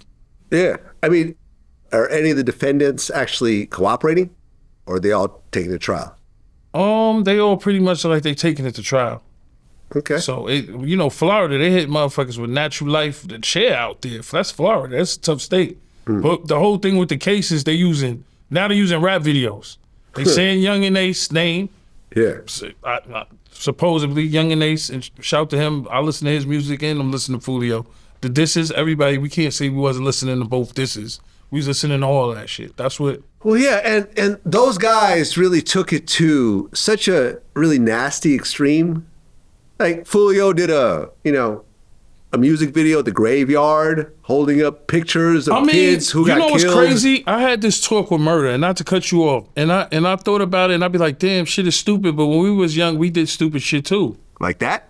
I mean, when you look at Pooh Shiesty, the guy signing the contract, they running up in there, supposedly, you know? That's like us chasing Todd Moskowitz down the steps and a couple of other niggas. Wait a minute, I don't know this story. Todd Moskowitz? Yeah, that's his name? Yeah. Yeah, there was a time where, you know, when 50 just came out, we in the meeting, I think it's me, Chris Lighty, I don't know if Theo Scottemeyer was there, we were somewhere, and Todd Moskowitz, that was like, he had something with him, Chris Lighty, and 50 was like, get him. And we chased him down like maybe 10 flights with knives and shit. Damn. I could talk about it now, but you know, like that was some crazy shit. Like say we would have stabbed him back then. So I'm not saying sometimes I look at it and be like, yo, why motherfucker did that? But we was once dumb too. You know what's crazy? You know what's crazy? You mentioned Todd Moskowitz. Mm-hmm. I'm going to tell the story for the first time on camera because I've never mentioned this exactly at this before. Mm-hmm. This was early in Vlad TV days, right. And me and my son were rocking with each other. Yeah, my son. Right, yeah. And me and my son are cool again. You know, we didn't talk for a long time. Yeah. We got on the phone, you know, a few months ago. We hashed it out. But like basically Mice was like, listen, whatever you need, I got you. Right? If you got problems with people, I'm gonna help you take care of it. Right? That was the first guy in my corner that was like that. Right? And it's easy to get caught up in that type of power. And there was these white dudes named It's the Real. I've never said this on camera before, but fuck it. Yeah. Past statute of limitations, but nothing really happened, whatever. These dudes, I actually liked their shit. They had these like internet skits like really early on, around 2008, 2009, and it was like really funny. So I met up with them at my studio, and I'm like, yo, you guys are dope. You know, let's do some work together, right? Right. And I followed up, and they're like, nah, we're good. We don't want to work with you. I said, all right, that's cool, whatever, you know. Not everyone wants to work with each other. Right. But then they started making videos, like, dissing me. And they would make fun of serious situations that I'd been in. Right. And they were, like, making jokes about it. Mm-hmm. And I'm like, man, I hate these motherfuckers. And it just so happened at BB King's, me and Mice were out, and they were there. Right? And I've never told this before. You know, I've never told this before. Me and my son, right? So I'm like, yo, you ready? And Mike's like, yeah, I'm ready. So we approached him, and I'm like, all right, what's up with that video? And they're like, what do you mean? I'm like, you know what the fuck y'all did in that video? Like, you know, you two are making fun of some shit that's really serious right now. You know, how many people got hurt and so forth. Vlad and you think, yeah, and you think this is a joke. Full court press, yeah. And I'm like, I'm gonna pull out my phone and y'all gonna apologize on video. And they're like, we're not gonna apologize. And I remember Mice grabbed one of the dudes by the shirt and said, do you think I'm fucking playing with you right now? These dudes ran across the club and hid behind Todd Moskowitz, right? And Joey IE was there too. Yeah, shout out to Joey IE. Yeah. Me and Joey are cool now. Mm-hmm. Ultimately, and like Joey IE was trying to get in the middle, yo man, Vlad, come on, like chill out. And I'm like, man, fuck them dudes, like, and so forth. And basically, at one point, they're like, okay, we'll apologize. So they apologized on video. Me and Joey IE worked it out later on. Todd Moskowitz has hated me to this day.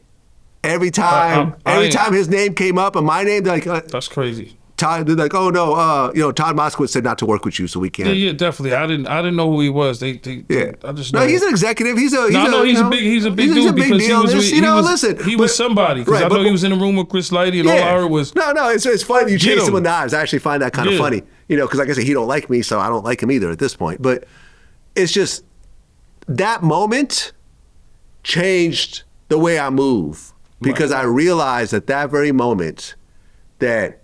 Like I saw blood in my son's like eyes. Like he was fresh out of prison. He had been out for like maybe 6 months. Right.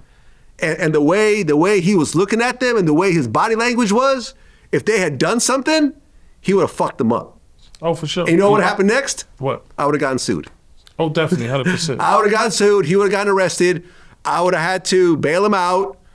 I'd have to pay all his legal fees. They would have sued me. My money was starting to come in. So there was, you know what I mean? And I'm looking at this whole situation going like, damn, I'm so stupid. Like that's it. I said, from now on, I'm going to start using real security. And I'm always going to, and if I use like one of my guys, because me and Mice were still cool, we would go out, but we had a real serious conversation. I said, from now on, we're never doing this again. If we get approached and there's a dangerous situation, then yeah, we do what we got to do, but we're never going to be the aggressors moving forward. Yeah, I think it's too easy for these things to get out of hand. I mean, I think us being a part of G-Unit, we had the most like drama in the game. Yeah, and like when you see like lawsuits, broken jaws, 50,000, 100,000 here for this. Yeah, I was almost there. A broken arm. You know what I'm saying? So that came to a point where it was like people was not only trying to sue me. They was trying to sue 50. Well, they would sue 50 before you. Yeah, they'll sue him before me. Of course. So, shit have video shoots. And it might not even be your fault. It could be security guard not even security guard, street dude. Like you said, straight came home. You know what I'm saying? Like, and break somebody's jaw and it's over. That's 50,000. So it gets costly. So that's when you learn not to go out. Because you get to a certain status, mother's going to sue you whatever. And like I said, that's how I kind of look at the Gucci situation. Going back to that was more of a business move. Like when you get robbed for a ring that's 100,000, and you get robbed for a watch, what are you gonna do? You gotta tell your insurance company for that Richard Mille, right? Mm-hmm. So if somebody robbed you, Vlad, for the Richard Mille, are you gonna report it? Absolutely. There you go. Yeah, absolutely, 100%, 100%. It's the only thing is he's not looked as a guy that raps about that. But business-wise, what is his wife gonna say? Report that shit. Yeah. I'm not saying it's the right thing to do. Yeah, he did the wrong thing, but his wife is in his ear. She controls the business. She's gonna report that Rolex that costs maybe 100,000, and that ring that's probably worth 50,000. They got some big ice on, man. I did an interview with Pat Boost recently, and he talked about the whole 50 Cent situation. Yeah. So I wake up New Year's Day, man, you know what I'm saying? New Year, feeling good, had a great New Year's Eve. And when I get to my phone, my phone kind of going crazy, you know what I'm saying? A couple of people like, yo, what happened with 50? I'm like, what you mean what happened with 50? Why he dissing you? I said, damn, he dissing me? So I can't see it because he had me blocked for years now. The nigga blocked me back then when I started shitting on him when he called himself doing a little bully thing back then. So he had me blocked. I couldn't see it. So people started sending it to me. I said, damn, this nigga being disrespectful for no reason. You know what I mean? Did you watch it all? I think I watched some of it, yeah. I believe I watched the Pat Pooh interview. What'd you think? I think having beef with 50 is lucrative. I think having beef with certain people is lucrative. It's gonna go viral. So even when you look at the situation, like, you'll see Papoose on Vlad now. Mm-hmm. You'll see Mano on Vlad now. And I watched the interviews. I'm not mad at them because I realize that's like 50 seeing Marlon Wayans and they're laughing about the shit. So I don't take none of this shit really serious. It's just the internet. Sometimes it can get a little carried away. Like maybe like the T.I. situation, like, their moms, you know what I'm saying, talking about them and 50 moms on the shirt. Yeah, that got a little carried away for me. Because at the end of the day, though, when I speak to 50, you know what he think about it? All that nigga hears, blah, blah, blah, 100 million. Blah, blah, blah, Planet Hollywood. Blah, blah, blah, Power's Origins. Blah, blah, blah, Street Fighter. Blah, blah, blah, The Gilgo Crime Story. blah, blah, blah, AZ and paid in full. Blah, blah, blah, 10 million. So for me, my opinion is blah, blah, blah, I need millions. Blah, blah, blah, I need 10 million. Blah, blah, blah, I brung the Gilgo story. Blah, blah, blah, I'm executive producer like George. Blah, blah, blah, our podcast is growing faster than a lot of podcasts in good time. Blah, blah, blah. Keep my relationships with people like Vlad and make millions. Blah, blah, blah, I got a couple of houses. Blah, blah, blah, I need some more cars. Blah, blah, blah, I need a watch collection like Vlad. Blah, blah, blah, I put God and Jesus first, pray every day for everything. And that's all I hear. So for 50, I mean, I think it's good to have beef for 50. Well, Clarissa, don't you think? Yeah. Well, it's lucrative. I'm trying to avoid it. Yeah, I mean, you avoid it. I mean, it's still, I'm not trying to have beef for 50. But you got to understand. Let me put that out there. Even beef with a little beef with Boosie, and Boosie saying he want to get paid more. It was boring. The game was boring. That was a great time. You and Boosie monetize off the shit. Man, listen. Like academics always say to you, you're great at monetizing off it. So one thing about 50 and these guys, and I'm not mad. Like I said, I see him laughing with Marlon Wayans. Because to him, it's like, all right, they both laugh. They're both making money. Because it's not real beef. But the whole thing is, these guys are making Vlad. These guys are making TMZ. These guys are doubling numbers on their podcast. They'll double numbers on this. They'll do a freestyle. This and some. I tell 50, blah, blah, blah. I wouldn't even, if I had your money, I wouldn't even be saying nothing to motherfuckers. Because everybody monopolizes, you know, you have damn near 40 million followers. So yeah, but I think 50 does it on purpose. I think 50 understands that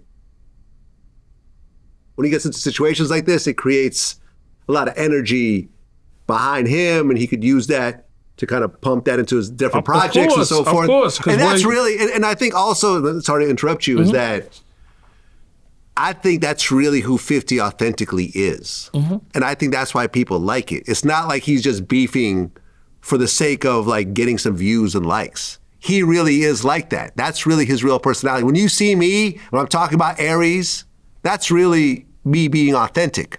Right. You know, I'm not really coming, and this is how I kind of interact. Like, people, when they know Vlad TV, they know I'm a certain type of way. It's not just for likes. I don't go viral because I'm manufacturing shit. It really is some real shit. So 50's being 50. For example, Kendrick. Have you been around Kendrick? Yeah, I've been around him. It's really quiet, right? Yeah, I probably met him once or twice. Yeah, that's what I'm saying. I've been around him. I've had conversations with people around him. He's usually the quiet one. He's not on social media at all because that's not really authentically him. He's more of a quiet introvert who really does what he does in the studio and has his own private life. You don't see him Instagramming, oh, I'm over at Nobu, you know, getting sushi. Like, none of that shit. Right. None of that shit. Drake is more like that. Yeah, Drake is more of a social media guy. Yeah. But Kendrick is not. So when it comes to this game, you have to be who you really are. Yeah. And that's how you become bigger and so forth. And 50 is 50. Now, you know, since the last interview, Clarissa Shields, who's Papoose' girlfriend, said that Papoose would win in a fight, in a boxing match with 50. I mean, that's two different weight classes. Well, Papoose is pretty tall. Nah, I mean, I think they're about the same size, no? You know, I don't know. 50's a southpaw. That's two different weight classes, bro. Okay, hold on. That's two Papoose height. But Papoose is 5'11". What's 50? Like 6'1", 6'2"? Yeah, probably about that. Hold on. Let's look it up. 6'1". I remember being around 50, we're around the same height. I'm like 6'2". So 5'11", 6'1", they're both relatively stocky. That's about the same weight class. Changed with the world champion, 50's the hood champion. It's still blah, blah, blah.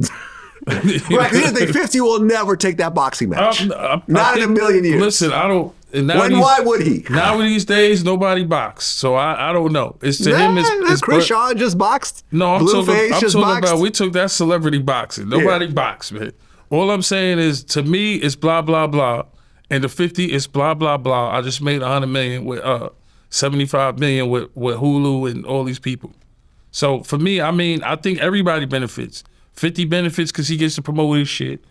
Pooh benefits because he gets to promote whatever he's doing, music. He dropped 1 million freestyles.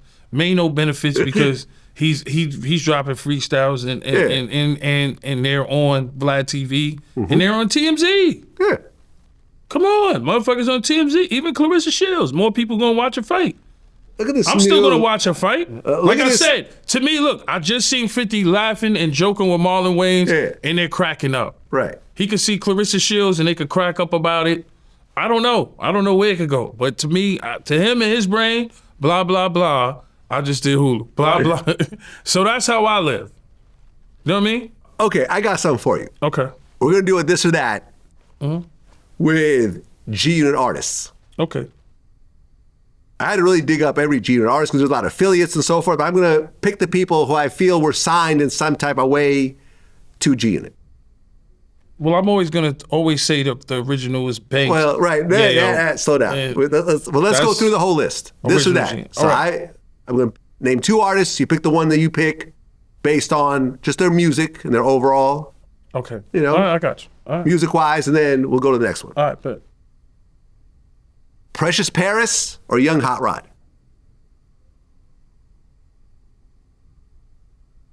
That's a good one. I'm gonna go with Young Hot Rod. Young Hot Rod or 40 Glock? I'm gonna go with 40 Glock on that one. 40 Glock or Spider Loc? That's a tough one. I'm gonna go with Spider Loc on that one. I had him on my first album. I'm gonna go with Spider Loc. Spider Loc or Kid Kid? I'm gonna go with Kid Kid on that. Kid Kid or Olivia? I'm gonna go Kid Kid. Kid Kid or Uncle Murder? I would go Uncle Murder on that one. Not political, but that's my guy. Uncle Murder or Lil Fame? I'm gonna go Uncle Murder. I fuck with Lil Fame though, but me and Uncle. I've been a fan of Uncle Murder kind of before he was signed to G-Unit, so you gotta understand. Okay, I got it. When he was coming to Violator fucking with Chris Lighty. So he was one of my favorite rappers from Brooklyn. We got a song together from way back. Uncle Murder or Billy Dance? I'm going Uncle Murder again. Uncle Murder or Havoc? I gotta Havoc? Yeah, I gotta go. I would say Mobb Deep because when Mobb Deep signed. No, we're gonna go break it down. Uncle Murder or Havoc? Havoc's part of Mobb Deep. I gotta go Havoc. Havoc or Prodigy? Oh, come on, man. That's Prodigy. Come on. Of course. Prodigy or The Game? That's a tough one. Game sold a lot of records. I was on his first album, was a classic, but I still gotta go Prodigy. Rest in peace, Prodigy. Even though Game could rap, he nigga nice. Even if we had beef, whatever, motherfucker rap. Like, I love that song we did together, so. Prodigy or Young Buck? I'm gonna go Prodigy again. And I fuck with Young Buck had hits too, like yeah. Prodigy or Lloyd Banks? Nah, I'm gonna have to go Lloyd Banks on that one. Lloyd Banks or 50 Cent? That's a hard one, because I feel like they the originators, you know what I mean?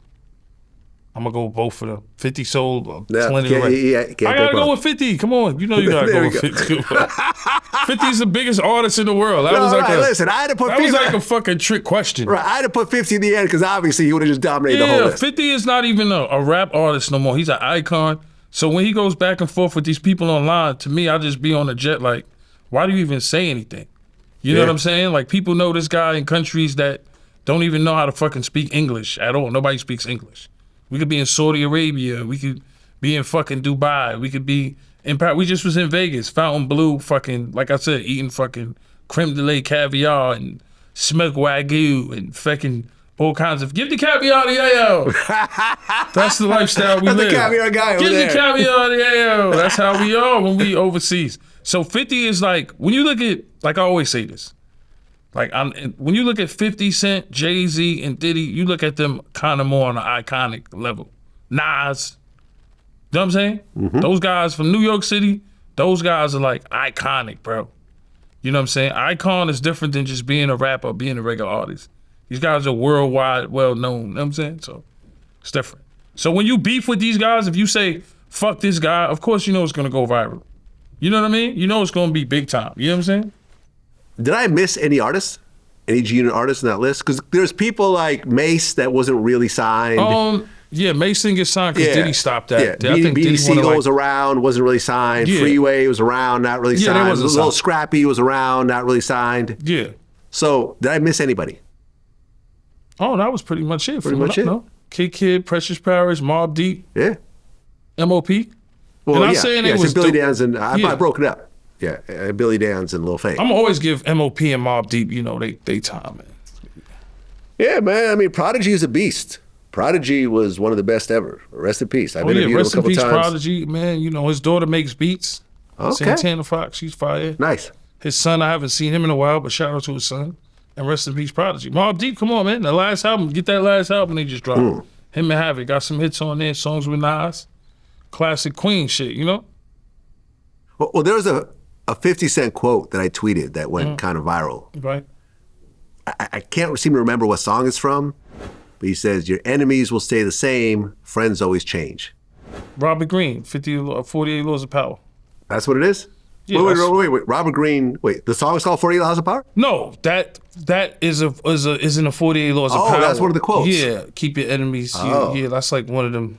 Wait, what song is that? That's a freestyle. Yeah, this is what it looks like. Yeah, right? the bottom line is, I'm a quick. No, that was No. How to Rob. But it Yeah, was, that's How to Rob. That, I forgot how you started that one. That was a freestyle. I forgot who Yeah, he was looks like a freestyling. baby in this video. Yeah, you know? that was years ago. That was probably before Tone and Poke, probably Jim Master J time. Rest in peace, Jim Master J. Yeah, that was probably around that time.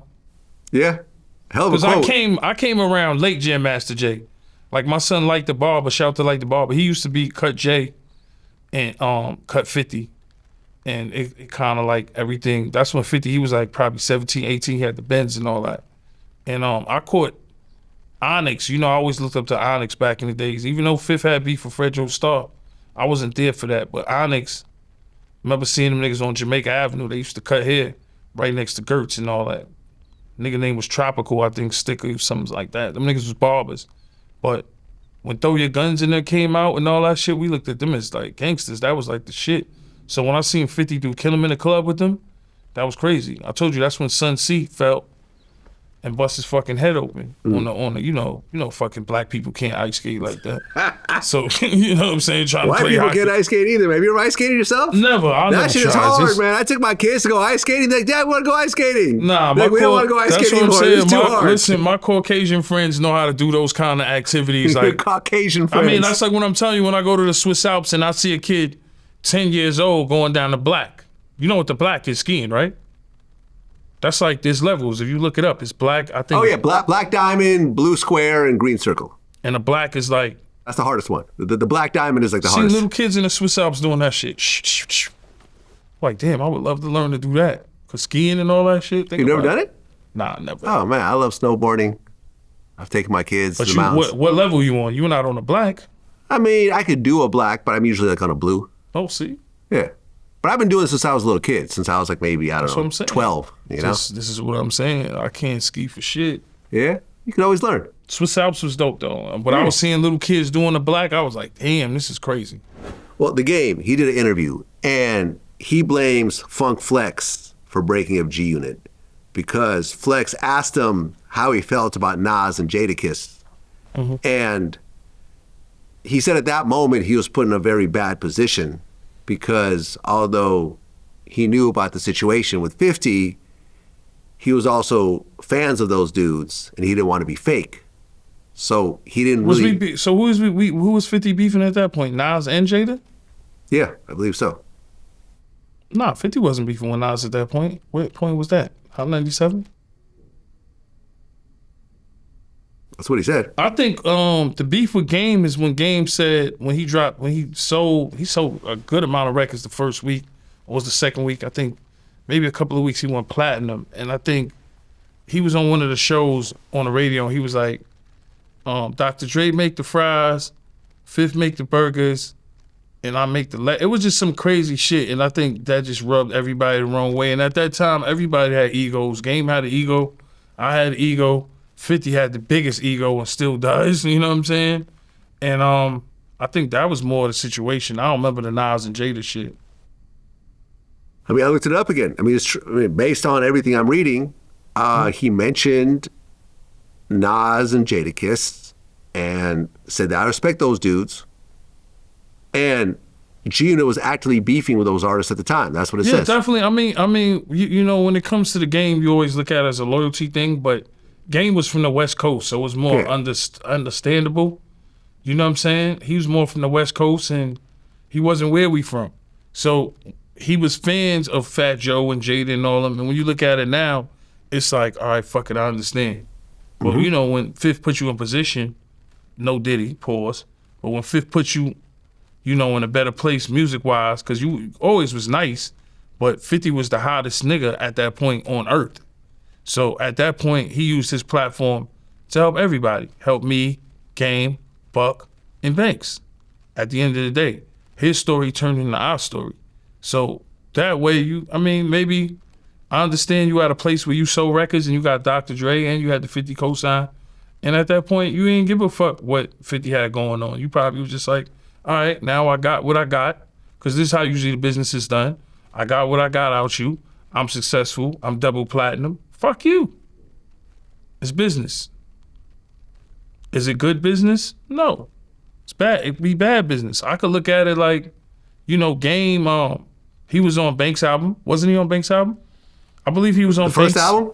Hunger for More? Was he on there? No, he probably was on the second one. Was he on Hunger for More? Let's look it up. He might have been on it. Oh, let's look it up. The first album is Hunger for More, the second one is Rotten Apple, right? Was he on Hunger for More? Let me see. Hold on. I'm about to look it up.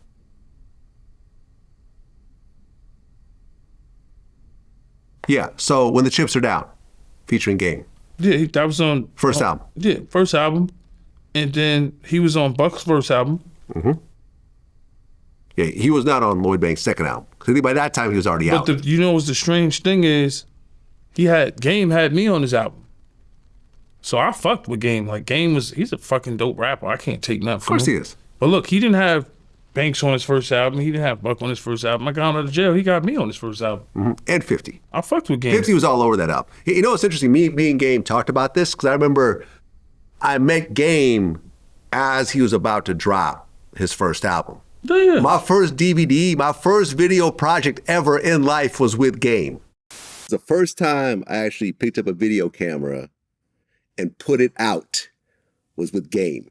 Yeah, 20 years ago. Long time ago, man. The Devil's Advocate. Doctor's Advocate.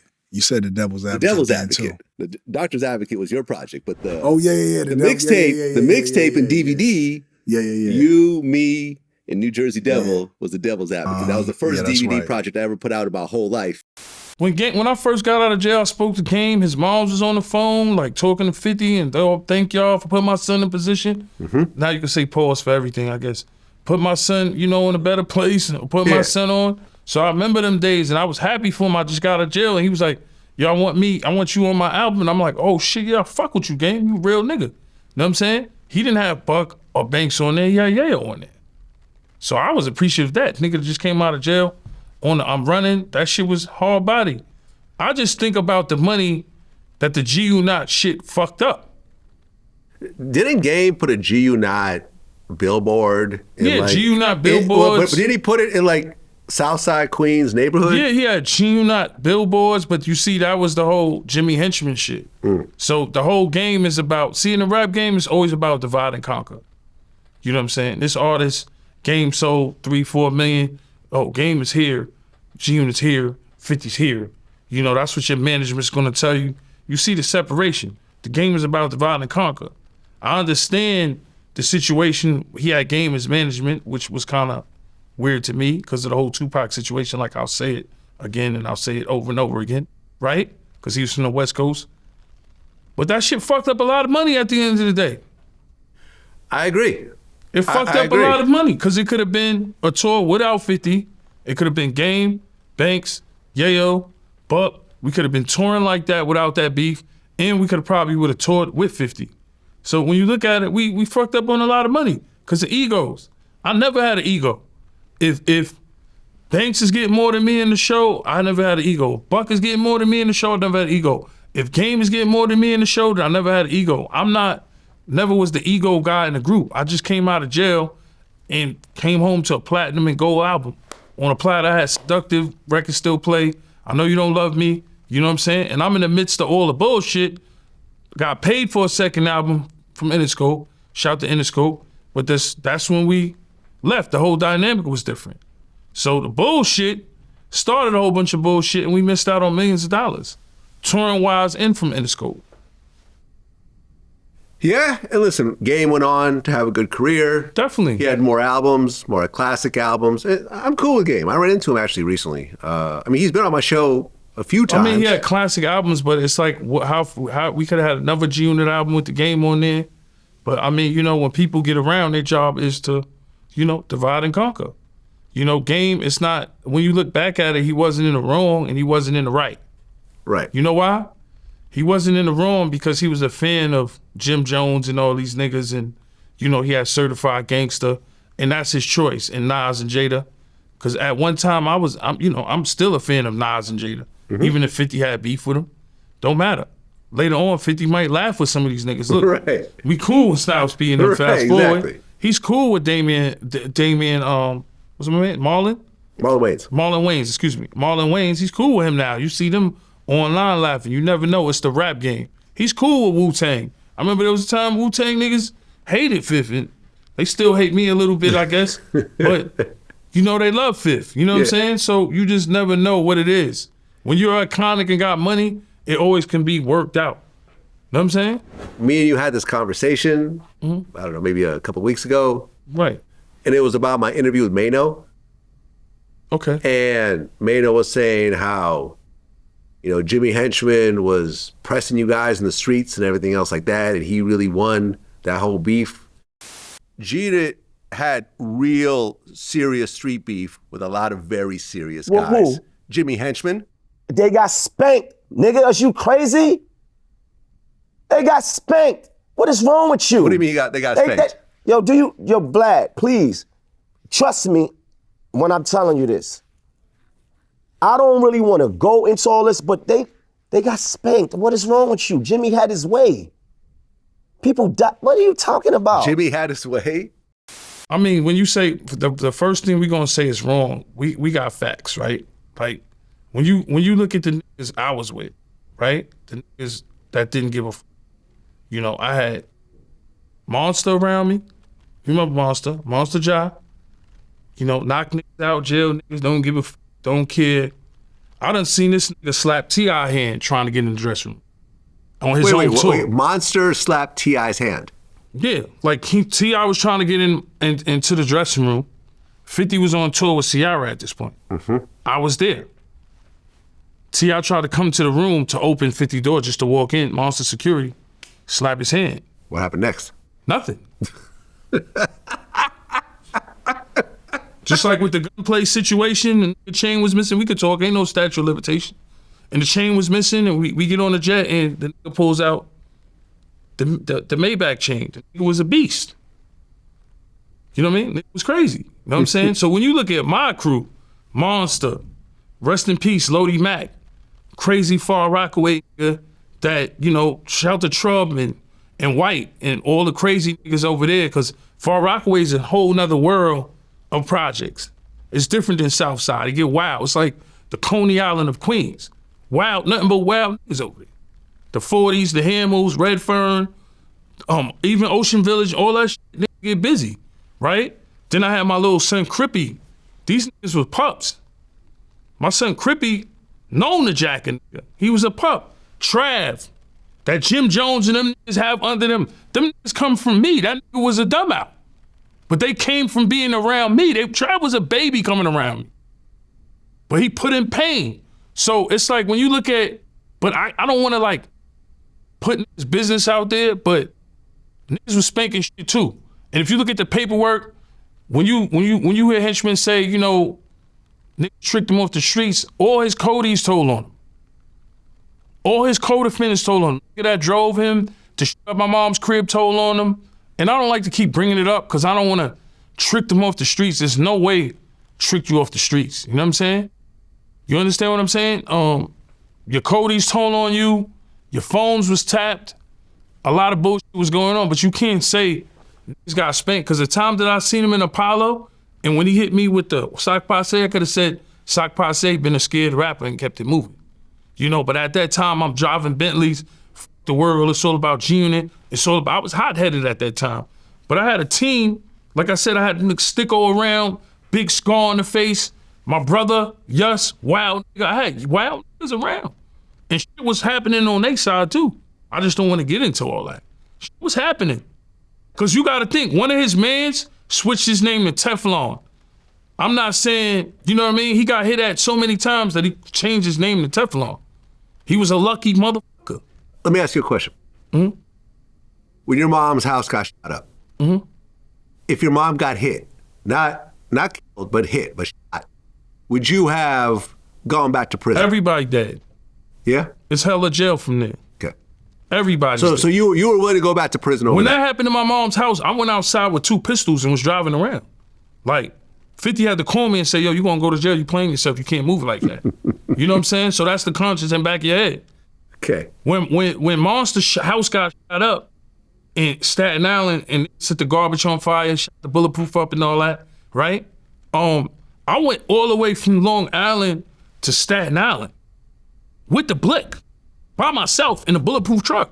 That's the type of friend I am. Like, it's hella jail with me when it comes to loyalty.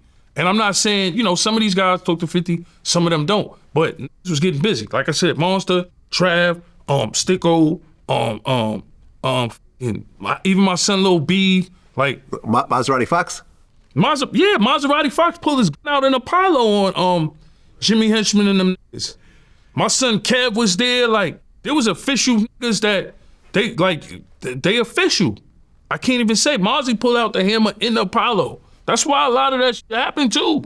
Like, niggas started pulling out hammers and doing crazy shit. Dumb out, nigga, smoke a nigga in here. Like, it was the clash of egos with jail niggas and you know what I'm saying?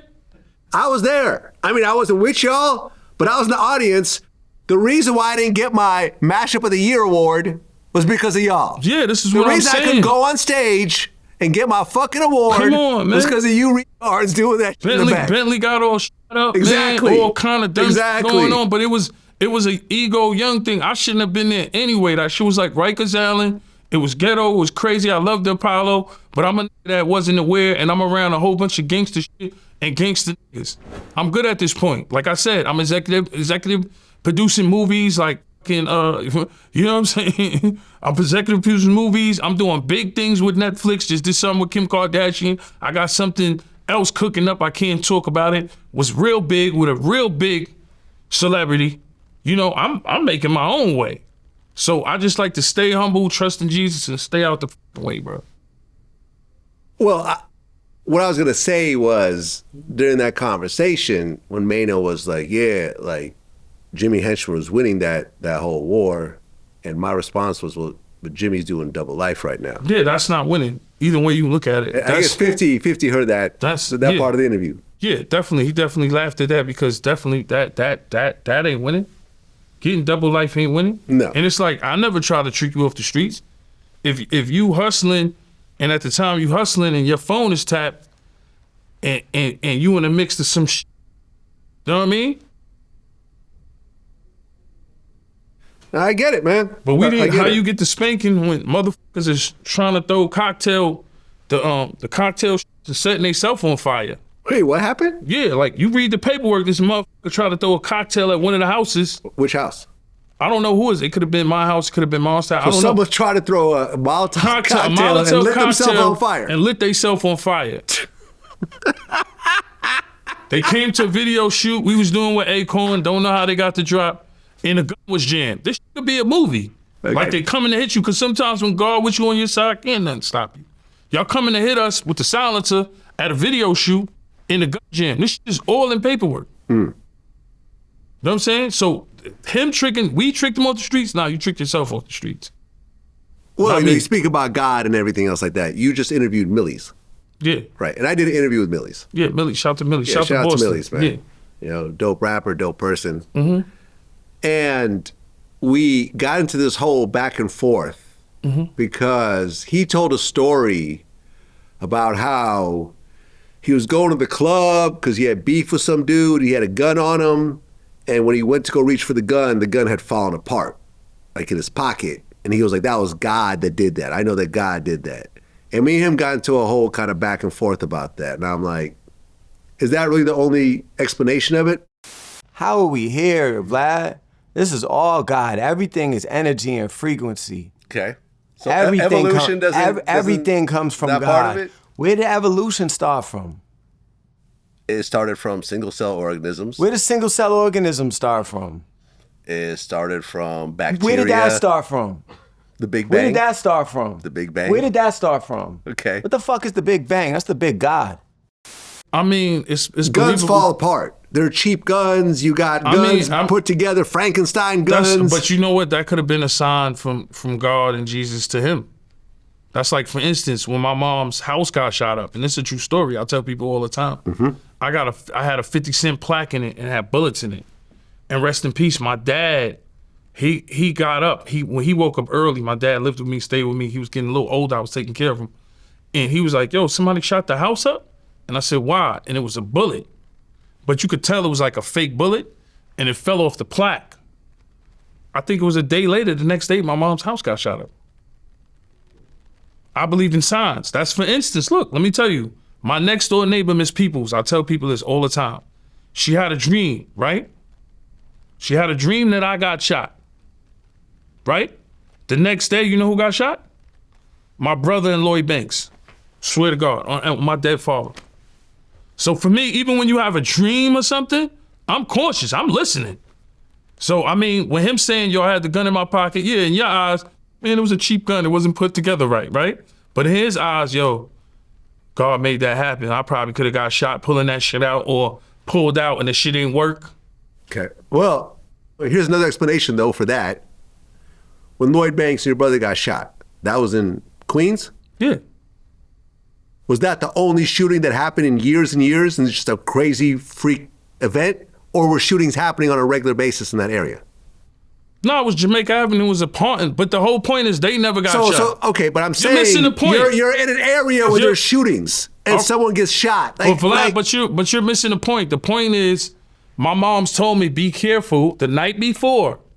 Miss Peoples, rest in peace. Right. Shout to Darlene. But you're in a dangerous area. Listen, okay, but it was Jamaica Avenue. It's not necessarily a dangerous area. But what I'm saying, shootings occur there, right? Listen, you're missing the point, bro. You can believe in what you want to believe in. I'm going to believe what I'm in. Okay, that's fair. The dream, right? People have dreams, and sometimes that shit comes to reality. My next door neighbor told my moms the day before, y'all had a dream that you got shot. My moms told me, be careful going out tonight. Miss Peoples had a dream. You know my mom's Haitian. Be careful. You know accent. Dream, you got shot. And I don't get shot, but my brother got shot? Come on.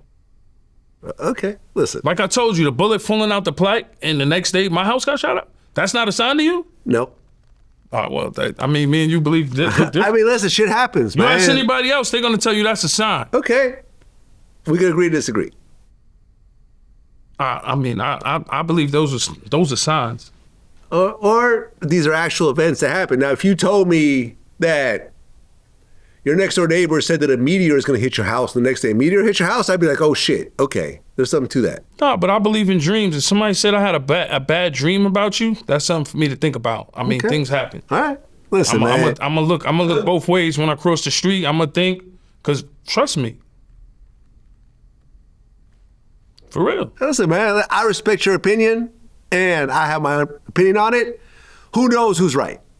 Who knows who's right at the end of the day? I mean, I feel like I'm right. I mean, if somebody says they had a dream that somebody, that I got shot and the next day my brother got shot, that's kind of ironic.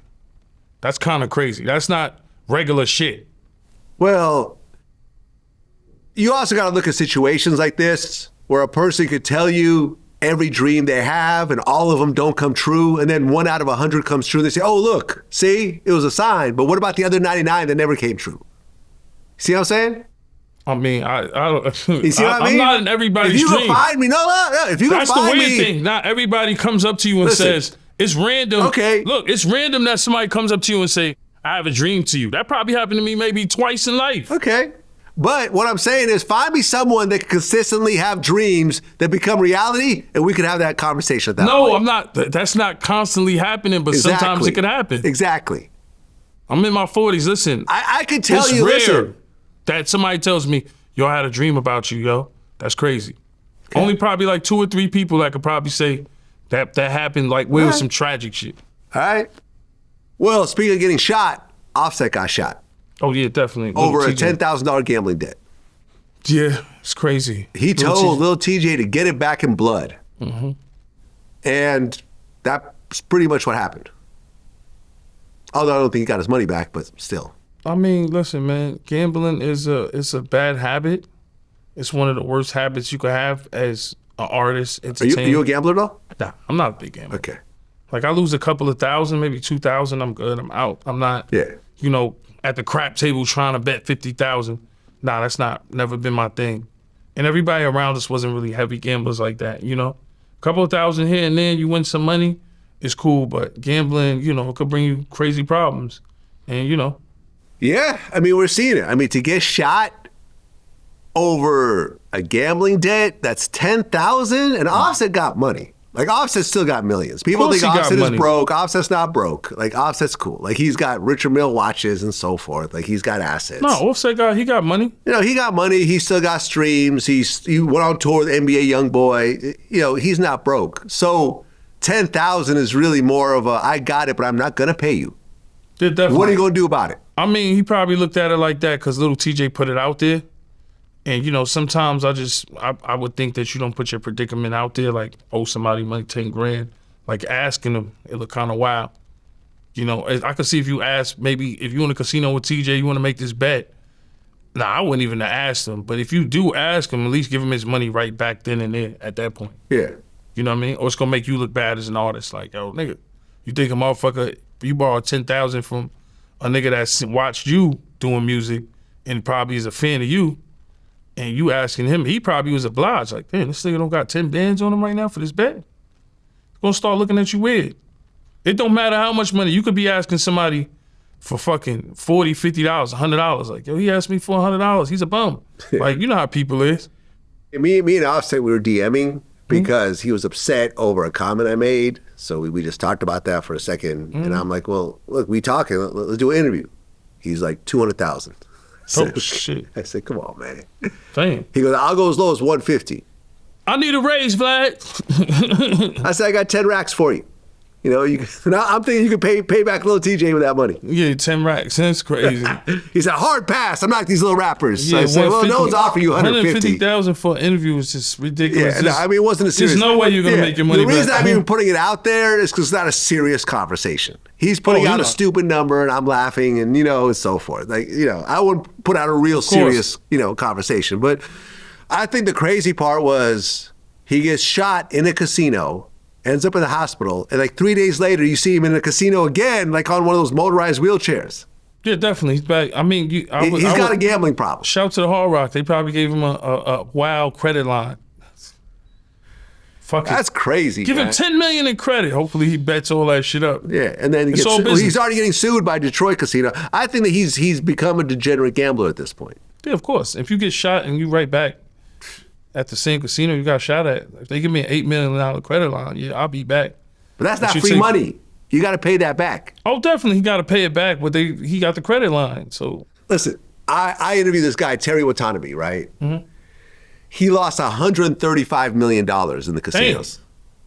He was spending so much money that Caesars made a special class for him. You know how they had the high roller classes? They created a new level just for him, where he got access to everything. At Harrah's, there's a total rewards players club system. It's like a loyalty system. And it goes up to like 7 stars, but they actually made a new rank for you as chairman. Mm-hmm. So you were the only person? The other one who had a card. They can't agree that level. So how much access we talking?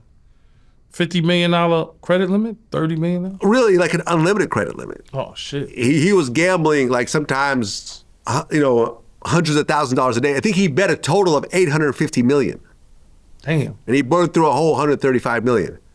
Here's the crazy part, right? He burned through so he lost $135 million, but he bet over $800 million. What game do you think he lost all his money on? Roulette? Nope. Blackjack? Nope. Crap tables? Nope. Slot machines? Exactly. Oh, those are the waste. That's the biggest waste, bro. A game that really requires no skill whatsoever. You're pulling a fucking arm. Yo, I played Wheel of Fortune 100 times in life. I only hit once for $1,000. I think that takes your money quicker. Like, I'd rather play blackjack. The one-armed bandit. That's what they call it. Oh, man, I hate it. Wheel of Fortune, and I'm addicted to that game. You're addicted to that? Yo, bro, I put hundreds in there. That's what I do spend money on. I'm addicted because I hit it one time years ago. You're still trying to catch that back? Yeah, I'm just thinking I'm going to do it again. But that was my favorite game. But I was just like, yo, this is a waste, man. Like, hundreds go in like seconds, bro. You're like, oh, yeah. No, he was betting like 10,000 a spin. Meanwhile, I can go on roulette, get some chips, get some $25 chips, and double my money, triple my money if I hit a number, or spread them all across the board. That's why I'd rather pay roulette. But I'm not, come on. Anything over a $10,000 bet, to me, is ridiculous. A $10,000 bet to me is ridiculous. Yeah, it's just stupid. Like, it is, but if you're going to double, like, say, I bet $10,000 on one of them sports betting things. Because I just seen a guy, my son was telling me a guy bet $10 won $100,000 or something like that. Like from $10? Yeah, on a sports betting. Well, yeah, because that's you're catching so many things in concession that it's the odds of that are like 1,000,000 to 1. I think that's just the highest I would go. Nothing past 10,000. Listen. What you think? Like if you was in a casino, it's your lady. What's the most you think you'll spend? She want to gamble? Couple $100. 100? Couple $100. You need so you win. You not even $5,000? Look, this has been my mentality for a long time. Mm-hmm.